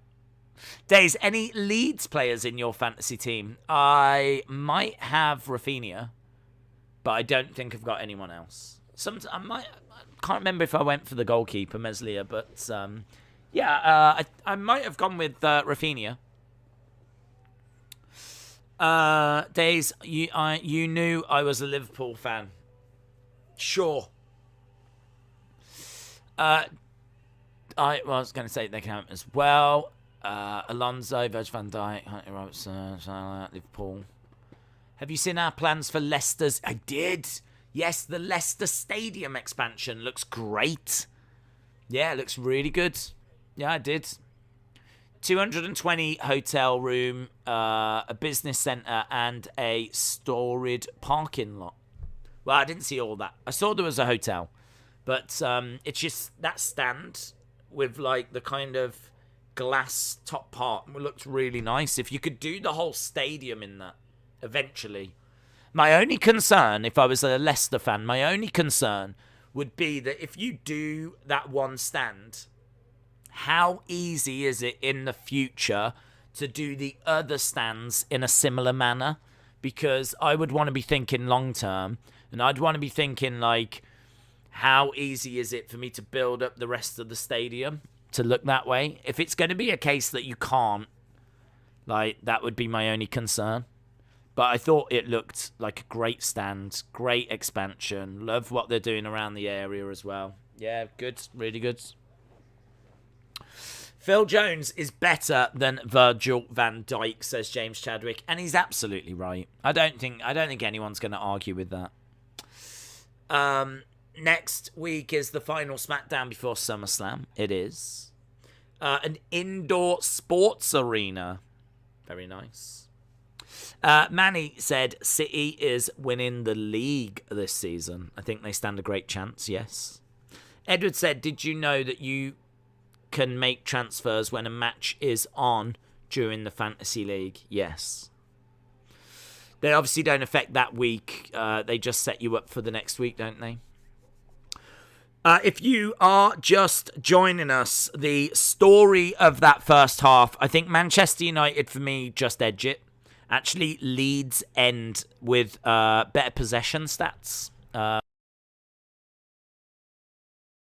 60-40, looking really good on possession, but it ends pretty close to 50-50 on possession.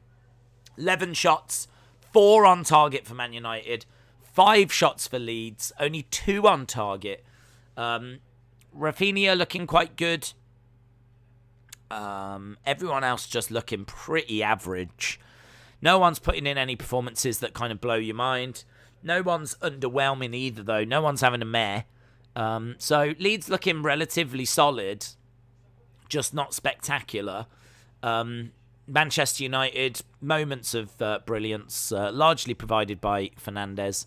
McTominay looking like he's working very hard. I think Maguire, Lindelof looking okay at the back. Fred, I just haven't seen him. Feels like a waste having Fred on the pitch. McTominay, I think, doing a good job. Dan James, I just want to pull my hair out, to be honest.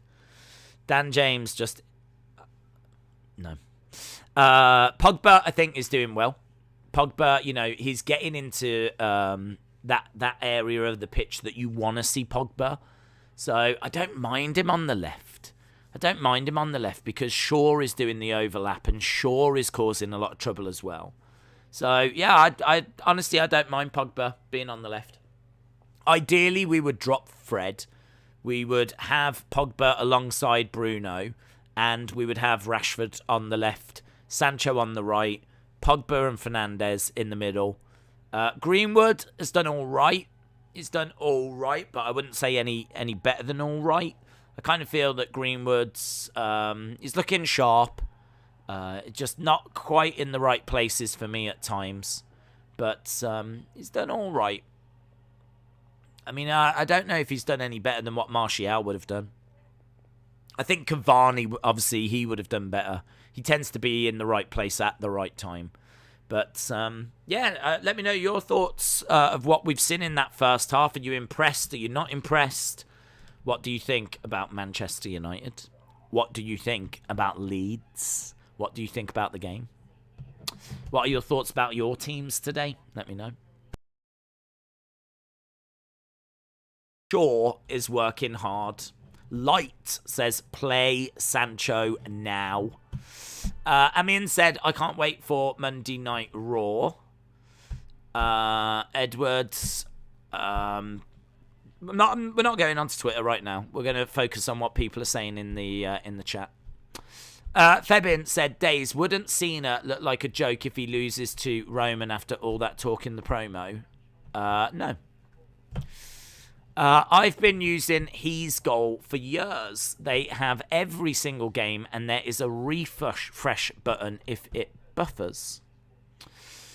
Edward said, Virgil van Dijk is the best centre-back in the league. Retribution said, we might have a Leicester City futsal team with the indoor arena. James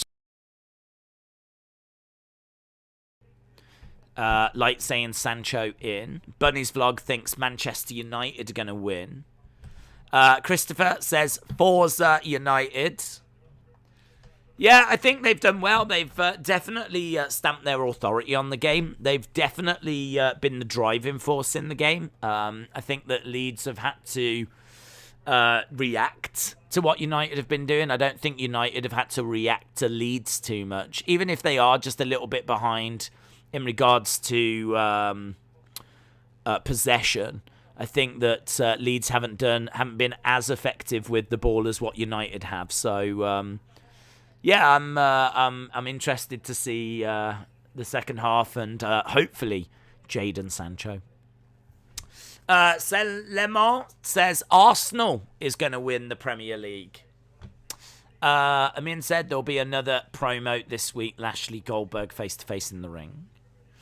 Brighton fans said, Days, will you stream until after the Liverpool game? If no, you should go through the team news at 2 for the 3 o'clock games. So I'm still not quite sure how we're going to do it, but we're around for the next 8 hours. We're not going away at 3 o'clock. We'll be live at 3 o'clock. But I don't know if it'll be this stream or the next stream. I don't quite know when to end this one and start the Liverpool one. I mean, I suppose in a way what I could do is just do the one stream and change all the graphics and do all that, but I've already set up the other one. So I think to keep it clean, we might end this one and start the next one around, I don't know, an hour's time or something like that. We'll see. We'll see how it goes. But when we end the one, we will just immediately jump over to the other one. The first half of the game has been all right, says Hayden. I'm glad that Fernandes scored. Hopefully, the second half will be very interesting. K. Esmael says, clock? Question mark? Clock? Yeah, we will be starting the timer when the second half begins. It's difficult to get the timer to start from 45 minutes. What I'd have to do is stop it when it reaches 45.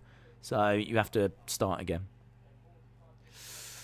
Retribution said, Days, I would imagine it would be easy to expand and develop the rest of the ground since the planned stand is also the same as the rest. So it would make sense. That would be my only concern. As a fan, that would be my only concern. Because I would, if I was a Leicester fan, I would be pleased that you're developing that one stand, but I would eventually want all of the stands developed. And I would want the whole stadium in that kind of glass, like the top part, which looks really nice. So, yeah, I'd want to make sure that they were able to do all the stands the same.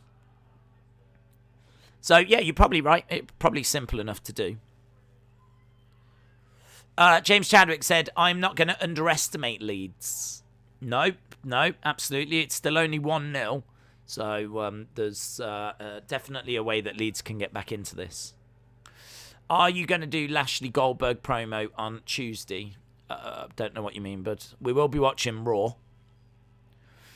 Manchester United win, says Bunny's Vlog. Hayden said the first half of the game has been all right.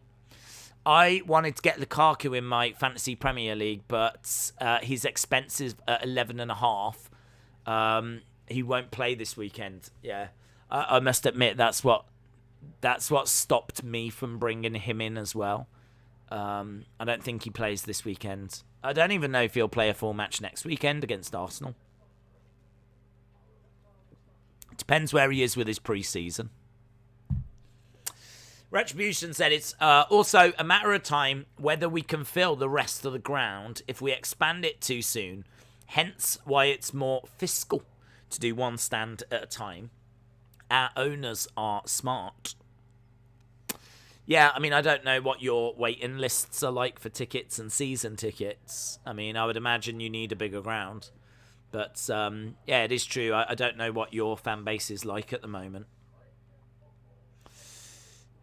Sancho in for James, then Donny van de Beek in for Fred, and United will destroy Leeds, says Christopher. That's a really good point.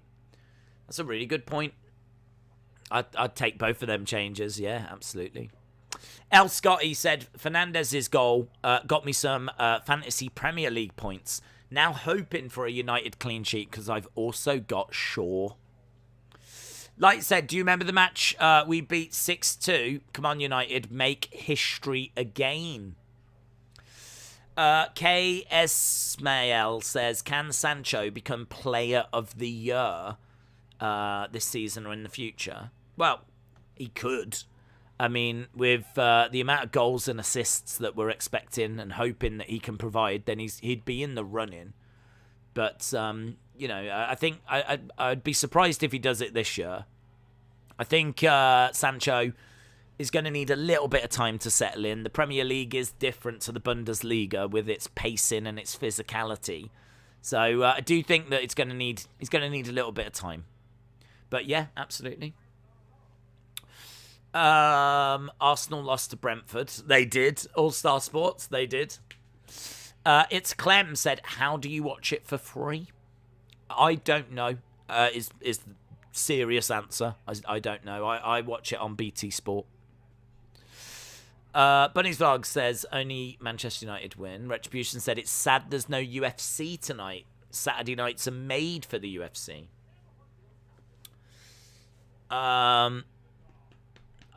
It's Clem. I answered your question. I'm honestly not sure because I don't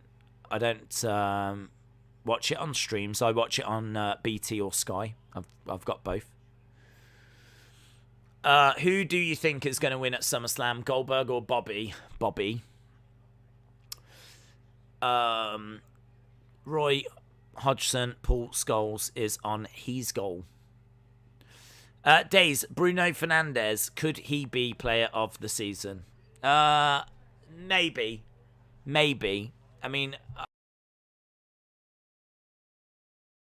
get past the likes of De Bruyne, I think. But he'll be in the mix. He'll be in the conversation. Legend Killer says, I'm an Aston Villa fan. Well, I wish you all the best this season. Going to be tricky without Jack Grealish. But definitely wish you all the best. Right, we should be going back to the action. Second half should be coming up very, very soon. Operation 2 said Leeds are going to come out firing. If United sit back like they did after they scored, you'll see it be 1-1 within the first 15 minutes. Joel, shout out to you. BT Sports Score. 5 Premier League games coming up today. Oh, I've missed this. This is what Saturdays are made for, isn't it? Saturdays are made for this. Firpo is coming on, is a new signing for Leeds. I think he came in during the summer.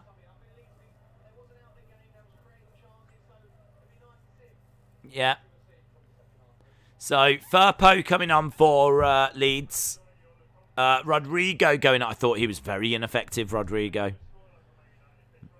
Very ineffective. I think they're going to do AJ Amos versus Ali and Mansour. Evan asks, who do you support? I support Man United. But, yeah, I keep having to stress it. You don't need to worry about me bantering people and all this. I'm not interested. Literally just want to watch all the teams. All of the live games. And just enjoy it, really. So, if you're a Leeds fan, you are absolutely welcome here. Yeah, I completely agree. They're saying that Rodrigo just wasn't in the game as much as Bielsa would want. So, yeah, we're going to see, hopefully, Sancho within the next 15 minutes. That is going to be a big, big moment. And what can Firpo do here? Because I thought Rodrigo was completely anonymous in that first half. So what can Firpo provide for Leeds? Have you got a fantasy Premier League team? I do. Yeah, I got a couple. And I don't know. I don't think it's doing all that well at the moment. I had Tony that didn't score. And I think I've got Sancho in the one. I mean, I expect Sancho to play. I expect him to come on. I even think there's a good chance he'll get something. So I'm not too worried that Sancho didn't play in the first half. I just hope that when he comes on, he can have an impact. What are your forwards in the... Are we talking the fantasy game? Fantasy thing. My forwards are Ings, Tony, and Antonio for West Ham. I would like to try and bring Lukaku in. If I bring Lukaku in, then I'm going to have to really move some players around. That's not going to be easy to fit him in, but I think everyone's in the same boat. A lot of people tend to play their wild cards quite early, and I will probably look to do the same around about game week 3. Looking to play the wild card, so I might not worry about Lukaku for the first few weeks, even if I miss out on him scoring a couple of goals. I mean, if he does, brilliant, because I'll just feel more confident about bringing him in, to be honest. But I don't expect him to play, obviously, this week. I don't expect him... I don't know that he'll start next week either. I can't wait for Priest Seamus, says Amin. Days, in your opinion, should I sell Sterling and get Bruno? Yes, if you can do that deal, yes. I think Sterling fell out of favour a little bit with Pep Guardiola. And, you know, he's going to play plenty this season, but Pep rotates a lot, whereas Fernandes doesn't seem to be a victim of rotation as much at Man United. It's too important. I think Fernandes will miss a few games this season, though. I think we've been over-reliant on him. I mean, Fernandes will play as much as he can, of course, but yeah, I could see United trying to rely a little bit less now they've got Sancho. Oh, what a goal by Leeds! Oh my God, Ayling with an incredible shot. Oh my God, that's goal of the season so far. That is absolutely stunning. Out of nowhere. Outside. I think it's outside the penalty area. It is absolutely stunning by Leeds. He just went for it. He just took a pot shot. I mean, it's a throw-in. And it's played out. Edge of the penalty area. Boom. Right into the corner. Outside of the penalty box. It's a wonderful strike. It's a fantastic goal. Oh my God. It's immense. It is immense. Outside the penalty box. Right into the corner. You ain't stopping that. I mean, I must admit, it's amazing. Yeah, I mean, that isn't any reflection on United. That's no reflection on United. It's just if you're winning 1-0, that can always happen. Wow. Wow. That is an amazing goal. If you can get onto social media to see it, you need to see it. It's a brilliant goal. And there's going to be a few fantasy points for people here because Dallas has managed. So I would imagine there's a few people that have got Ayling in their team. And there's a few people I'd imagine that have got Dallas as well. Yeah, Leeds fans are absolutely bouncing. Leeds fans are absolutely bouncing, as you can imagine. 1-1. It's come right at the start of the second half. Man United have got it all to do right now. Didn't see that coming, says Chelsea Sport. I don't think anyone saw it coming. Who's going to win, Man U or Leeds? Well, it could have a draw written all over it. I mean, 1-1 right now. I think both teams are going to have opportunities. But Ayling with a fantastic goal. I mean, that is just a moment of brilliance from Ayling. There wasn't anyone on him, though. I would say that it would have been good to have seen some tighter marking. So, a fantastic shot, fantastic goal. The only thing I can think is that United didn't see much of a danger there, what with him being so far outside of the penalty area. But this is the Premier League, and those are goals that you can see on a regular basis. It's a brilliant goal, but it's a goal that Premier League players are absolutely capable of. Yeah, a little bit scrappy right now. It seems like Leeds have come out with a bit of impetus.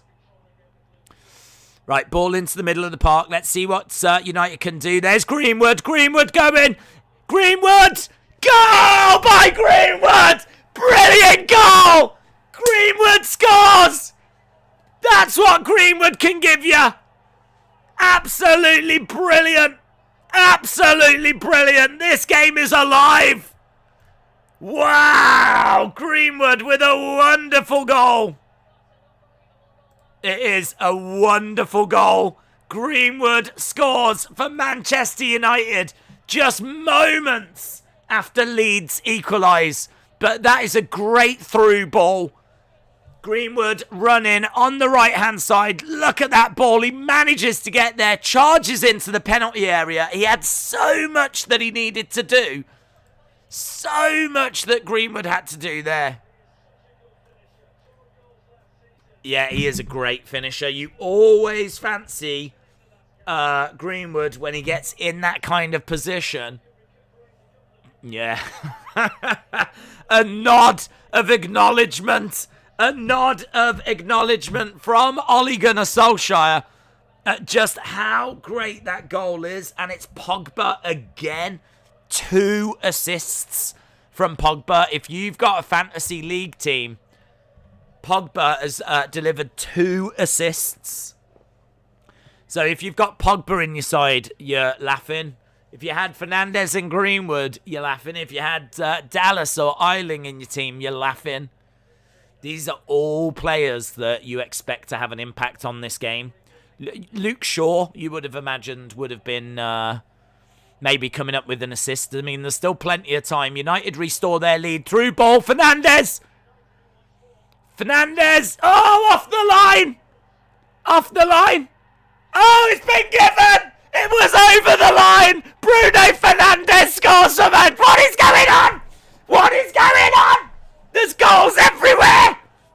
Oh my God, it's 3-1! The referee, his watch went off because the ball crossed the line. They didn't clear it before it crossed the line. It had crossed the line, and that is how devastating Manchester United can be. We've gone from 1-1 to 3-1. We're going to see a replay here. Bruno Yeah, I mean, it looks like it's gone over. It looks like he does clear it from just behind the goal. Wow, Fernandes. That is incredible. I don't know who actually. It's just over as well, you know. He's really unlucky that he's not been able to... Wow, look at these scenes. Look at these scenes. 3-1 now to Manchester United in the space of just minutes. In the space of just moments. And I've got to tell you, it's a third assist for Pogba. 3 assists for Pogba. This is insane. 3 assists for Pogba. Manchester United are coming again. Oh my God. Man United in the penalty area, cleared by Leeds. It's scenes. It's absolute scenes. This is a wild, wild game. This is such an advert for the Premier League. Such an advert for the Premier League. Fernandes scores twice. Pogba with 3 assists.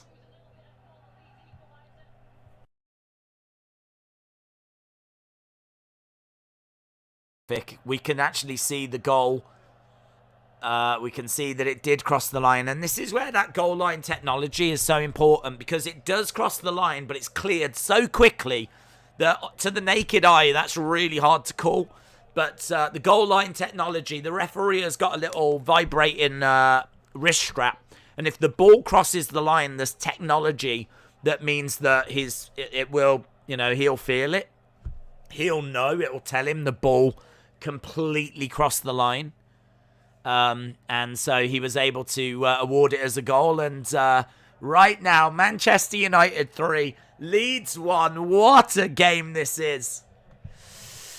Get Pogba another contract.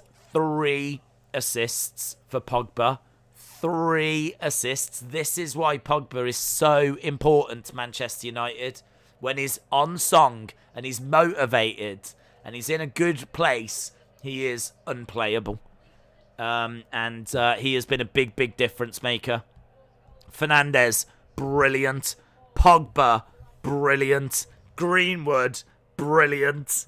Manchester United, brilliant. But, I mean, Pogba might be man of the match. I mean, 3 assists from him. Some wonderful, wonderful through balls. United playing with such belief now and such swagger. A 4th would not be that surprising, to be honest. Days, that watch can also tell him when his shepherd's pie is ready, says Manny. Dream watch. I wish they sold them. Pogba is the league's leader in assists. Stop the count.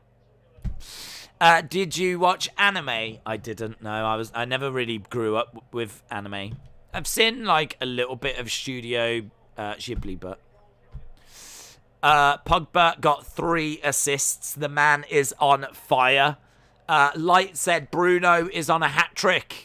Yeah, and I got to tell you, I mean, this crowd is going to be lifted again when Sancho comes on. It is brilliance from Manchester United right now. Here's Wan-Bissaka. There's belief, and they've got that 2-goal cushion as well. That's so important. That's going to allow them to just play with a little bit more freedom. Obviously, Leeds are going to attack United. But, yeah, United have got a little bit of wiggle room now whereby they can bring on Jadon Sancho. It's not like nip and tuck and nervy or anything, you know. United, devastating. But what a response, you know, to go behind on the get equalised on the 48th minute, and then within the space of just like 4 or 5 minutes after that, get a couple of goals and get it to 3-1. 3 goals, yes, a win. Only Manchester United. Days, I'm going to get Pogba and Greenwood in for the second game. Pogba's been brilliant. Absolutely brilliant. Yellow card for Cooper. There's Phillips for Leeds. Is warming up. Looks like they might be looking to bring him on. Leeds really missing, like... I think United have done a really good job of with Raphinha. Raphinha, I think, is their danger man, really, and they've done a really good job of just keeping him quiet. As I said, there's no one in this Leeds side that's really eye-catching. I mean, the goal from Ayling is probably the biggest contribution. Is that Fernandes? 4? Was he onside? 4? Yeah, he's onside. Bruno Fernandes gets his hat-trick. I swore he was offside. The ball is played into Bruno. Bruno scores, and it is a 4th goal for Manchester United. Devastating. Absolutely devastating. I must admit, I don't quite understand how he's onside. Let's have a look. As soon as the ball is played... Is he? Is he? I don't know, man. Are they going to check it? Are they checking it? Because, like, my initial reaction was that he was offside. That's why I wasn't really, like, dancing around or anything. So I thought straight away he's offside, but they've given it.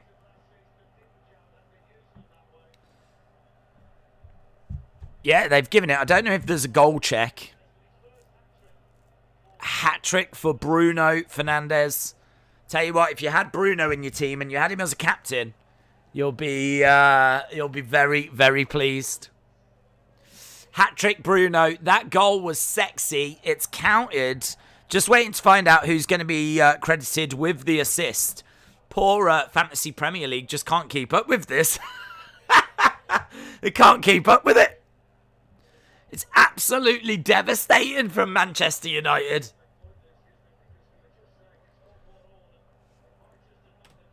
I mean, it's absolutely brilliant. The through balls that Manchester United are playing.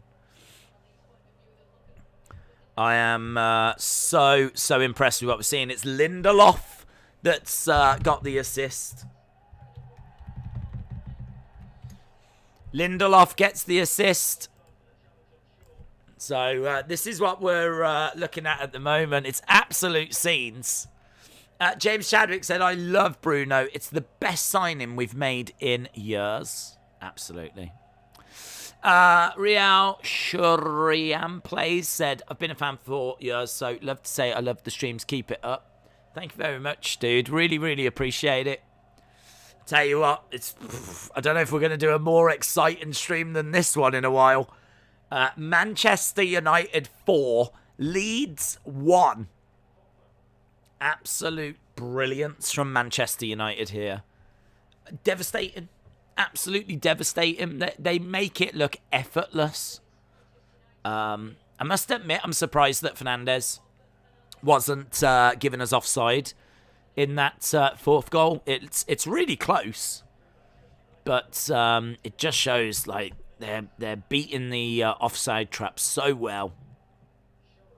Bruno Fernandes, sure to get man of the match here. Pogba deserves a mention as well, of course. Great ball by Lindelof as well. Can we just give Lindelof some credit? Great ball by Lindelof. Don't fall into the Pogba trap. I did 3 years ago. He went 8 game weeks doing nothing when I brought him in. Amir said, as a Liverpool and Chelsea fan, Bruno is overhated because of penalties. United for the league. I think they stand a chance. I mean, look at that scoreline. 4-1. 4-1 to Manchester United. That is a fantastic scoreline. The only blemish is the fact that they conceded. But look at the quality of the goal that they conceded. So, Manchester United showing their class, showing their quality. Varane is there, and I should imagine Varane very impressed with what he's seeing. I bet he's very much looking forward to getting stuck into this side and playing in this side. Sancho as well, watching from the stands. Right, here comes Fred. Lovely through ball, but a little bit overhit.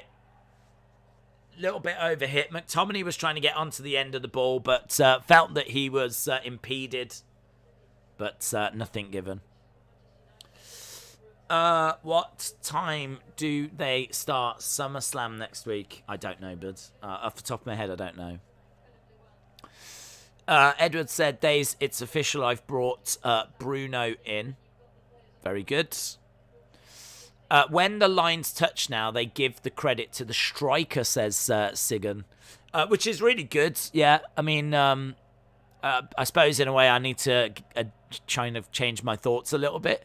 I suppose now, you are right. They did make that change, didn't they? So, yeah, brilliant. I mean, I think they should give the advantage to the strikers. Not just because it results in a Bruno goal here, but, you know, even when we're playing teams and it's 0-0, if, if we end up losing 1-0, then so be it. You know, I think football is about goals and excitement. And defending is important, but I think giving the striker the advantage, you know, if you're going to give the striker the advantage of the defender, it should be the striker all day long. Absolute brilliance, man. What a wild, wild 20 minutes this has been.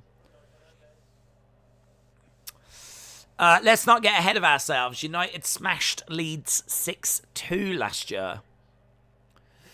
Here we go. Ball. Whipping it in, but no one in the centre by Dan James. And in fact, it's kind of ballooned away. So he's got to be thinking about it, hasn't he? Solskjaer has got to be thinking about bringing in Sancho. And you're still not playing the big sign-in, says Just Alex. Legend Killer said, this is a great game. JS12 said, I've got Bruno as captain. I'm a Liverpool fan, so I've got mixed feelings. Listen, makes no difference, does it? You're a Liverpool fan, but get them fantasy points, yeah? If it helps you personally, don't worry about it. I've got Salah as my captain, and I'm not conflicted. I want him to absolutely smash him in against Norwich. I'm hoping Salah will do the same as what Fernandes has done here. Are you streaming Villa Watford? No, we're doing the games that are on Sky and BT. Villa Watford, unfortunately, not on TV.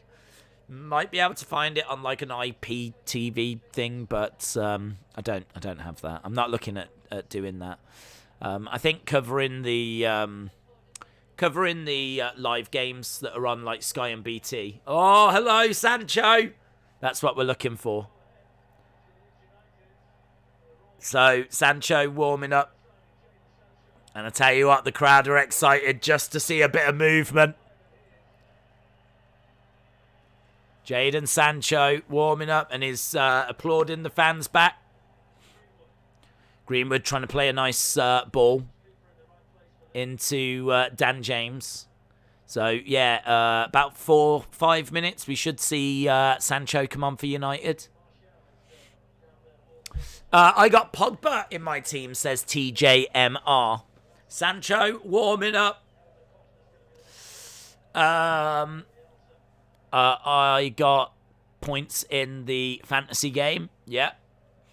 So, again, if you are just joining us, the fantasy game very much in my thinking when we do these watch-alongs. So, I've got the scorers and the person that got the assists. This information coming from the Fantasy Premier League Twitter account. Nice shot. Goal! It's a fifth!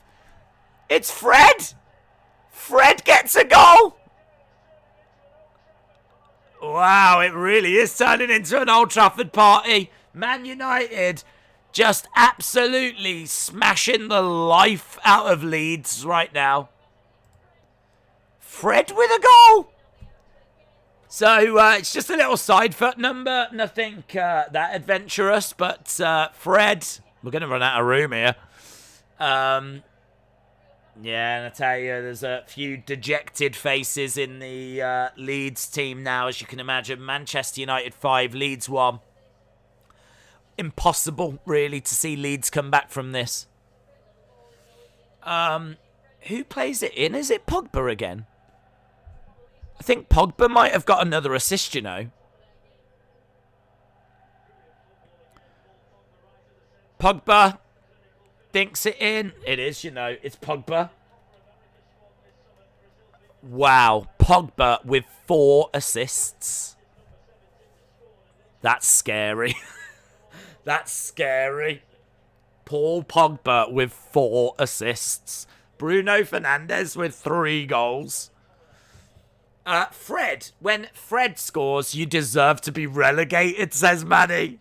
You get a goal, and you get a goal, and you get a goal. Listen, just get Sancho on. Just get Sancho on. If Fred's scoring, Sancho's scoring. Wow, another assist for Paul Pogba. 6 goals we've seen in this game. 5 of them in the second half. Absolute scenes. In my mind, I've got that gif, where you've got like the person crying saying, just stop, he's dead. He's already dead. I've got that in my mind. Man United murdering Leeds here. If you're a Leeds fan, no disrespect. It's just been, Man United have been irresistible in this second half. Every ball that they've played forward has just cut through that Leeds defence, and it's just found a man that's been able to score. Man United missing that kind of finishing ability in the first half. There was a few chances. Pogba in particular, one-on-one with the goalkeeper, and putting it wide. We've just not had any of that in the second half. Man United have looked irresistible. It's just, United's team is just dripping with quality. I mean, if you've got Fernandes, you've got Pogba, you've got Shaw, it's just, there's so much quality all over the pitch. And as I said, this is a game that I was worried about, because I think that you look at people like Dan James, you look at the McFred counter pivot, and you do worry about that. But they've been inspired. I can tell you that McTominay has come off and Matic has come on. There's Martial warming up. Sancho warming up.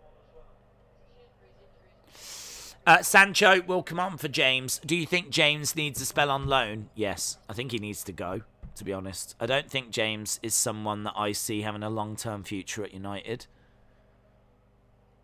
I don't think his end product is good enough, and I don't see his end product ever getting there. So he's someone that can do a job in the Championship. He's someone that could probably do a job for like Brentford or someone like this. But no, look, if someone wants Dan James, I'll take. It was worth a shot. It was worth a punt. I'll take. 10 million. 10 million. You can have him. I think he cost us 15 or something, so.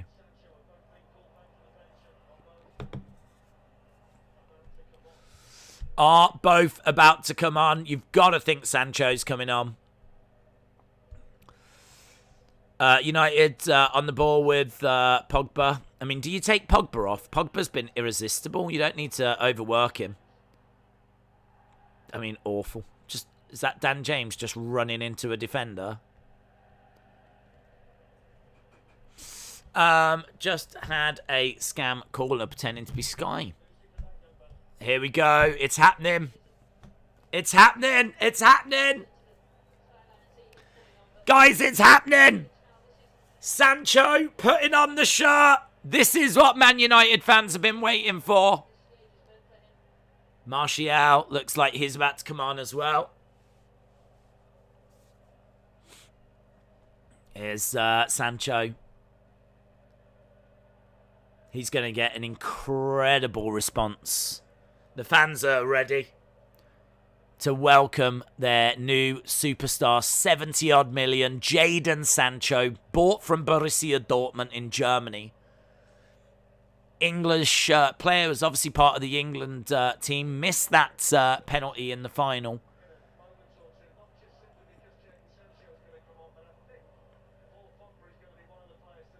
Yeah, I would take Pogba off. They're gonna want to show. Lovely shot. Oh, just wide from Greenwood. United look hungry. United look really hungry. Here it is. Here it is. Jadon Sancho coming on for Manchester United. Massive cheer. Dan James coming off. It's Pogba off and Martial on.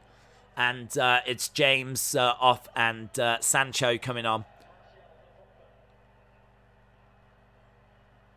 So here we go. Pogba, big smile on his face. Here he is. Massive cheer. Massive cheer. I mean, it's not bad, is it? Coming on with the team winning 5-1 against Leeds, 74th minute. Let's go. Manchester United, says Legend Killer. Sancho, good for his debut today, says David Robert Woods. Bunny's Vlog, 5 goals. Hayden says, come on, Manchester United. Brilliant. So, Sancho coming on is going on to the right, I believe. Martial going on to the left.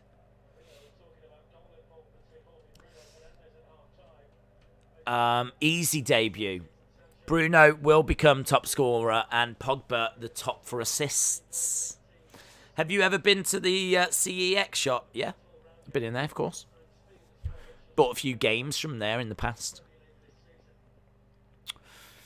Just had Scamp caller. SmackDown was good. Martial looks weird with that haircut. You know it's your day when Fred scores, says James Chadwick. Absolutely. You know it's your day when your team wins 5-1. It's absolute scenes. Absolute brilliant. Hope people are enjoying it. And as we said, we are going to be here every single weekend. Again, if you're a Leeds fan, you are absolutely welcome here. Absolutely welcome. I am a Man United fan. But hopefully people have seen that there's been no banter and I'm not running Leeds down. I think I've got a lot of respect for Leeds. I really do. I like Bamford. I like Raphinha.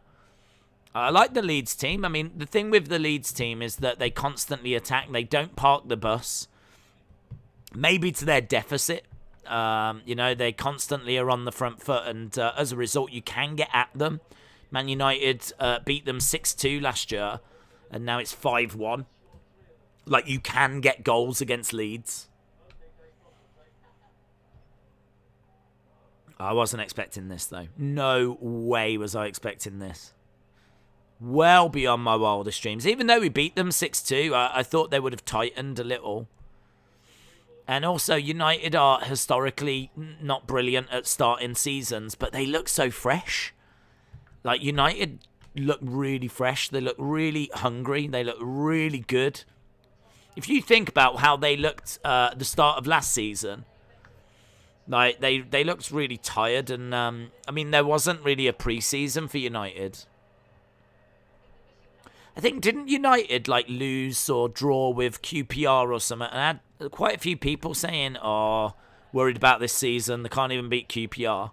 The point that we were making, though, was that, you know, it's a pre-season friendly. Those games are literally just for fitness. They're just for fitness. They don't mean anything. So, this was always going to be, obviously, the first real test. Points on the line. It's a shame you only get 3 points. Doesn't matter if you win 1-0 or what. You still only get 3 points, but it's going to help the goal difference, isn't it? I mean, this will put United top. And they could stay there by the end of the day. I'm not sure that we'll see another game where a team wins by 4 goals today. We could. Hopefully we do.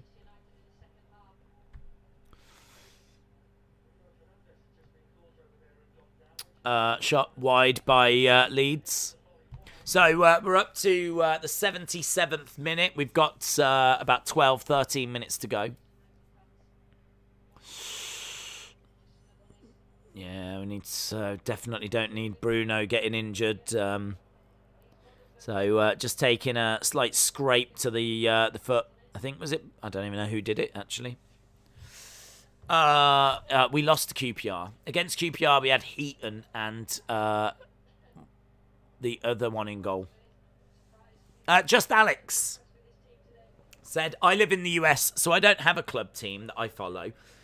We just don't have that history. My club is the national team. I support wherever our players go.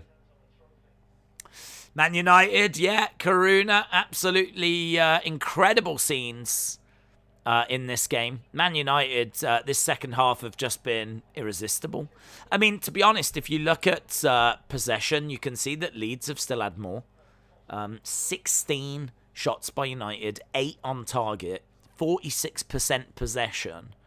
So it's not as if United have been dominating the ball, but they've just been devastating with their kind of through balls and getting onto the end of things. Right, Leeds have got a free kick just out to the Man United's left-hand side. Right, here we go. Ball whipped in by Leeds. Can they deal with this? Headed away. You know, United, they can't keep a clean sheet because obviously they've already conceded, but they're definitely not going to want to concede again. Costa came on recently for Leeds and blasted it over.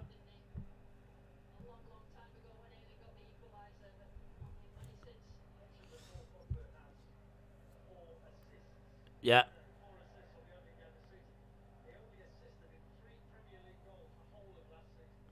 Pogba assisted 3 times last season, and in this one game, he's got 4 assists. Incredible. Incredible by Pogba. Brilliant.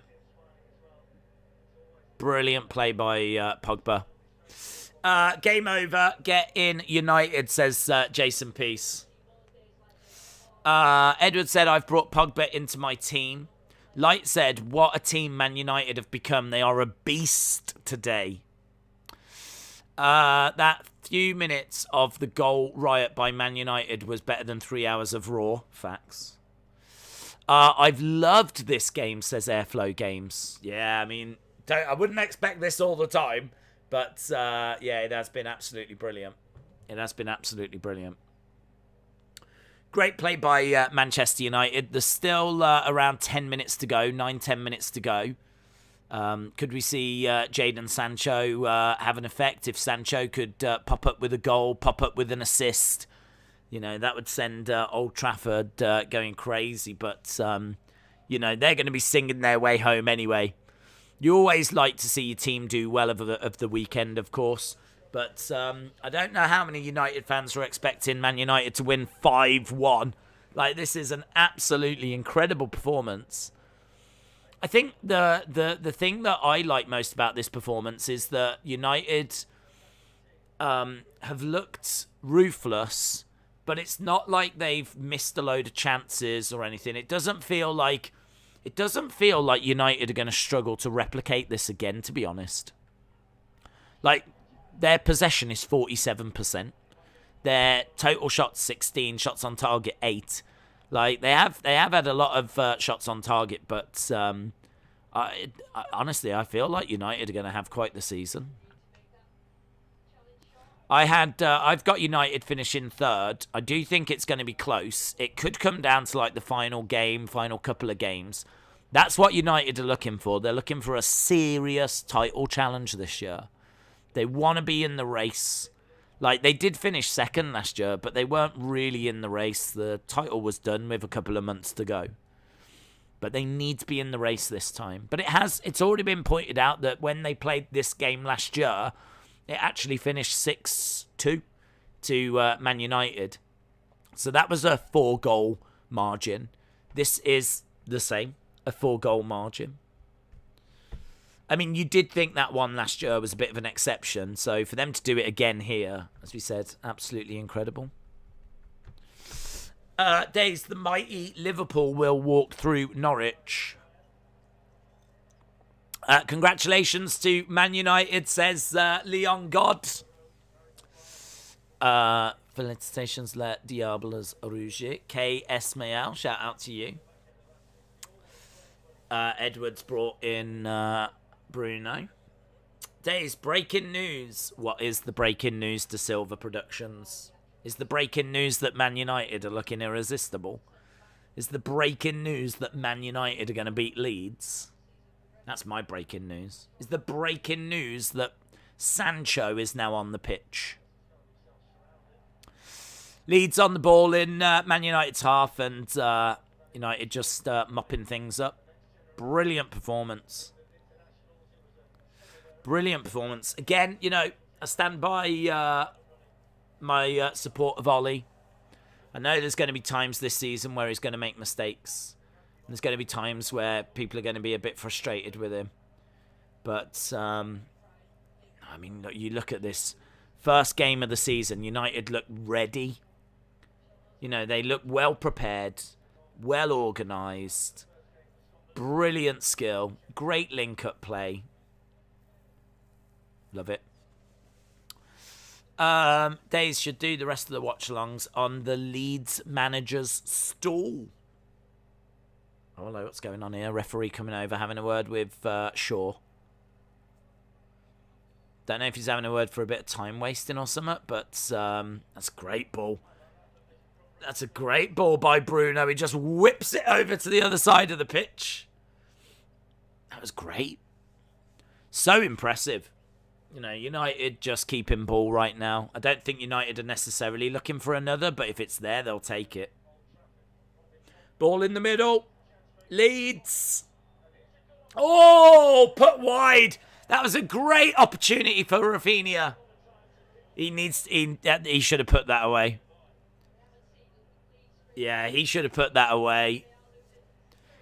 He was pretty much one-on-one with David De Gea there. No marking. Where was Wan-Bissaka?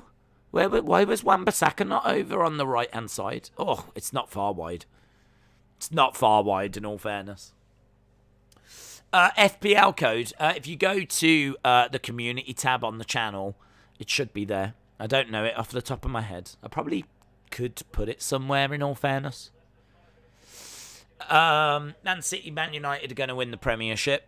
SmackDown is better than Raw, I agree. Ferguson is proud of Solskjaer and Giggs. Any chance you can go through team news before the games? We can look to do that, yeah. We can look to do that. I don't know if we're going to stick with this stream or change over to the Liverpool one. I'm thinking we might stick with this. Team news. That team news should probably be in by now, shouldn't it? In all fairness. Let's have a look, see if we can find... So, I've got the Brighton starting team, if that's what you want. Sanchez in goal. Looks like they're playing a 3-4-2-1. Sanchez in goal. Duffy, Dunk, and Webster at the defence. Alzate. Is it Alzate? Stephen Alzate. Alzate. Bissouma. Wepu. March. Gross. Trossard. And Malpay up front. So that is the Brighton side. They're taking on Burnley. Burnley have got Pope, Loughton, Tarkowski, me, Taylor, Gusmundsson, Koch, Westwood, McNeil, Wood, and J. Rodriguez up front. So I know that you'll want to see the Brighton team. There we go. So you can just... is it going to focus? Focus. That's annoying. Why is it not focusing? United passing the ball around in the midfield. That is really annoying. There has to be like a way of getting that to focus. No. Well, anyway, that gives you an idea. If you could make out what the flip it said. The code is OTTEP7. Appreciate you putting that in. Legend Killer says, I'm happy for you. Yeah, it's a great result. James Chadwick said, let's not get carried away. It's only one game, especially with Pogba. He can be a bit hit and miss. Dude, we're winning the World Cup. We're winning the World Cup. I'm not getting carried away. I just think we're the greatest team in the world now. Great result, though, innit? Looks like it's going to be 5-1. Haven't seen much of Sancho, in all fairness. Yeah, no worries, Brighton fan. I wish that we could get that to actually focus. I want to try again. If at first you don't succeed, just keep trying. And continue to not succeed. There has to be a way that will focus on that. Come on. What about if I, fill the screen with it? Yes! Yes! There we go. There we go. That is the Brighton team.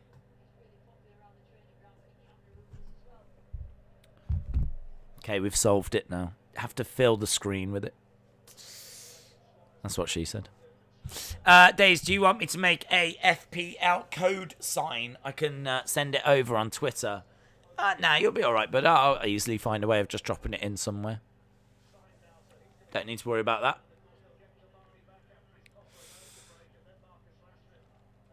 Talking about them bringing Cavani back. I'll be watching the Leicester Wolves game, says Operation 2. Well done, Man United, says Farmer's Son. Clean your screen. Yeah, I know. I've got my fingerprints all over it. I'm going to do that now, actually. I'm ashamed. You've shamed me into cleaning my screen. I mean, in all fairness, I didn't think I was going to be showing it off. That's what she said. Right, we've got Greenwood on the ball, playing it out. We're into added on time now. We've got 3 minutes of added on time. Are you watching on BT Sport? I am. Yes. Ledesico. It's a big league. It's up there with La Liga. It's like the Classico. It's the Ledesico League. Very cool. I'll keep an eye out for you. Joe Root has got a century. What is the score now, please, James Chadwick? Thank you. Offshe Games, shout out to you. Does Man United still need to buy more players? Sean, appreciate the support, but do they need to buy more players? I would say yes. I mean, I feel like we need a striker. I know we've got Greenwood, who did brilliant for his goal. But I do think there was a few moments in the first half where he wasn't quite in the right place for me. So I've got a few concerns about Greenwood, but you know, he's going to learn, he's going to improve. He took his goal really well, but like a Haaland. Imagine United with Haaland, or Harry Kane. Like, I feel like we need a world-class striker like that. And next summer, apparently, we will go for one. We are going to try and bring a world-class striker in. So if we can have a good season, that's going to really help, you know. If we can get a bit of money through. And obviously, we're going to have, ticket sales. That's going to massively help as well. But, yeah, we need to get a striker. And defensive midfielder, but I do think McTominay can do the job there. I don't know how urgent that is. It's the position that I've wanted probably the most. Lovely ball. Oh! Is he going to give the penalty? No. Oh, I'll tell you what. Harry Maguire's no, it's not a penalty. Let's have a look here. And, yeah, I mean, he doesn't even touch him. Nah, there's nothing in that. Roberts was striding towards the ball. His trailing leg clips Maguire. Roberts goes down. At first glance, it doesn't look great, but on the replay, I don't believe it's a penalty. I think we need a world-class striker like Harry Kane. How do you watch Premier League games for free? So I don't know. There's the full-time whistle. We're done with the game. It's been a brilliant game. What a performance by Manchester United. Yeah, that is amazing. I mean, amazing. 3 goals by Fernandes, 4 assists by Pogba. Spoiler, next year United will sign Ronaldo or Haaland. Yeah, Greenwood did really well to take his goal. England are 2-4-3 for 4.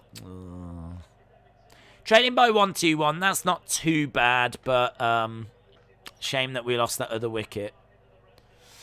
Full time at Old Trafford. David Robert Wood said it's a good win for Manchester United. Days, what about if I make a Fantasy Premier League whiteboard you could put on the brick wall? You can put the top 10 in the Fantasy Premier League on it at the start of each week. To be honest, I'm probably looking to fill the back with like things to do with the teams. Like, I need to put stuff on the shelves. Ideally, I need to find a way of getting 20 things behind me to represent the 20 teams. So probably looking at that. It's not a bad idea though. Somehow having the top. The only problem is it would require updating and everything, and probably not looking for that kind of workload. Bruno, man of the match for me. Yeah, I think Bruno gets it. Bruno or Pogba. It's got to be one of them. Pogba with 4 assists. Bruno with a hat-trick. Bruno with the match ball. If you get a hat-trick, you take the match ball. So, Bruno. Brilliant. Big smile on his face. Is this... he's got such high standards, Bruno Fernandes. Hopefully, the Champions League games are going to be absolutely massive. Really looking for Manchester United to put in a big showing in the Champions League this year. We've really underwhelmed in recent times in the Champions League, so... Glory, Man United. Kevin said, what do you think of Arsene Wenger's offside rule? Look it up and give me your opinion. Is it, well, I heard, isn't it something to do with having something, you only something that you would score with would mean that you're offside? Is that the one? I mean, I think the advantage should be with the striker. So anything that's going to do that, I'm down for it. Brilliant fan support. Brilliant performance by the team. We're back up and running, and yeah, just brilliant. What else do you say? Man United were absolutely ruthless. I thought Pogba was immense. I thought Fernandes was immense. Greenwood, got his goal. Fred, I just didn't see much of Fred. He got a goal, but just didn't see much of him. Luke Shaw, I thought, was brilliant. Dan James, not good enough for me. Didn't see much of Wan-Bissaka. Thought Lindelof was all right, actually. Maguire, good. Yeah, just really good. Really good performance. Do one of the 5 games at 3. I can't. There's no games on. Both Sky and BT have got like their score thing, so it's not actually being shown. Immense is back. Just Alex. Did it ever leave? Did it ever actually leave? 75,000 fans just witnessed a hell of a game. 75,000 fans just saw absolute brilliance from Manchester United. Man United 5, Leeds 1. Again, if you are just joining us, the goal scorers on screen and the people that got the assists. Pogba's first game in the new season and already 4 assists. Who is your favourite Man U player? I don't really have one, to be honest. I just love the team. I don't really have like a favourite Man United player. But I love Fernandes. It's hard not to. Pogba, I do struggle with Pogba. But in all fairness, you know, what a performance today. Days react to Soccer Saturday. We are going to watch the 3 o'clock games, and then we're going to be doing the Liverpool games as well. So I need to maybe just change the start time of that Liverpool stream, because I don't know what time I set it for. I set it for 3 o'clock.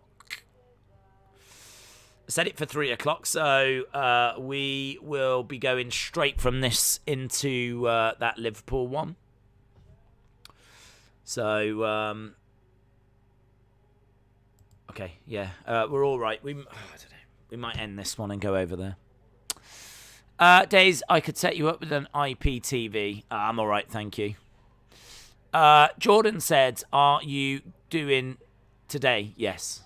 It might not be on this stream, because what we might do is we might just finish this Man United one and start the Liverpool one early, but we're here for the 3 o'clock games, yes.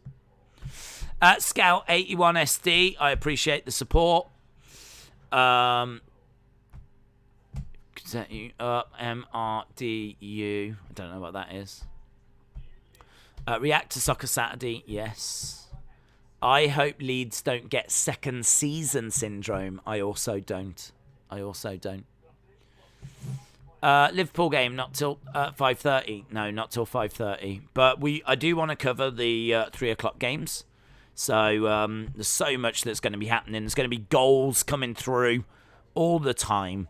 So, yeah, looking forward to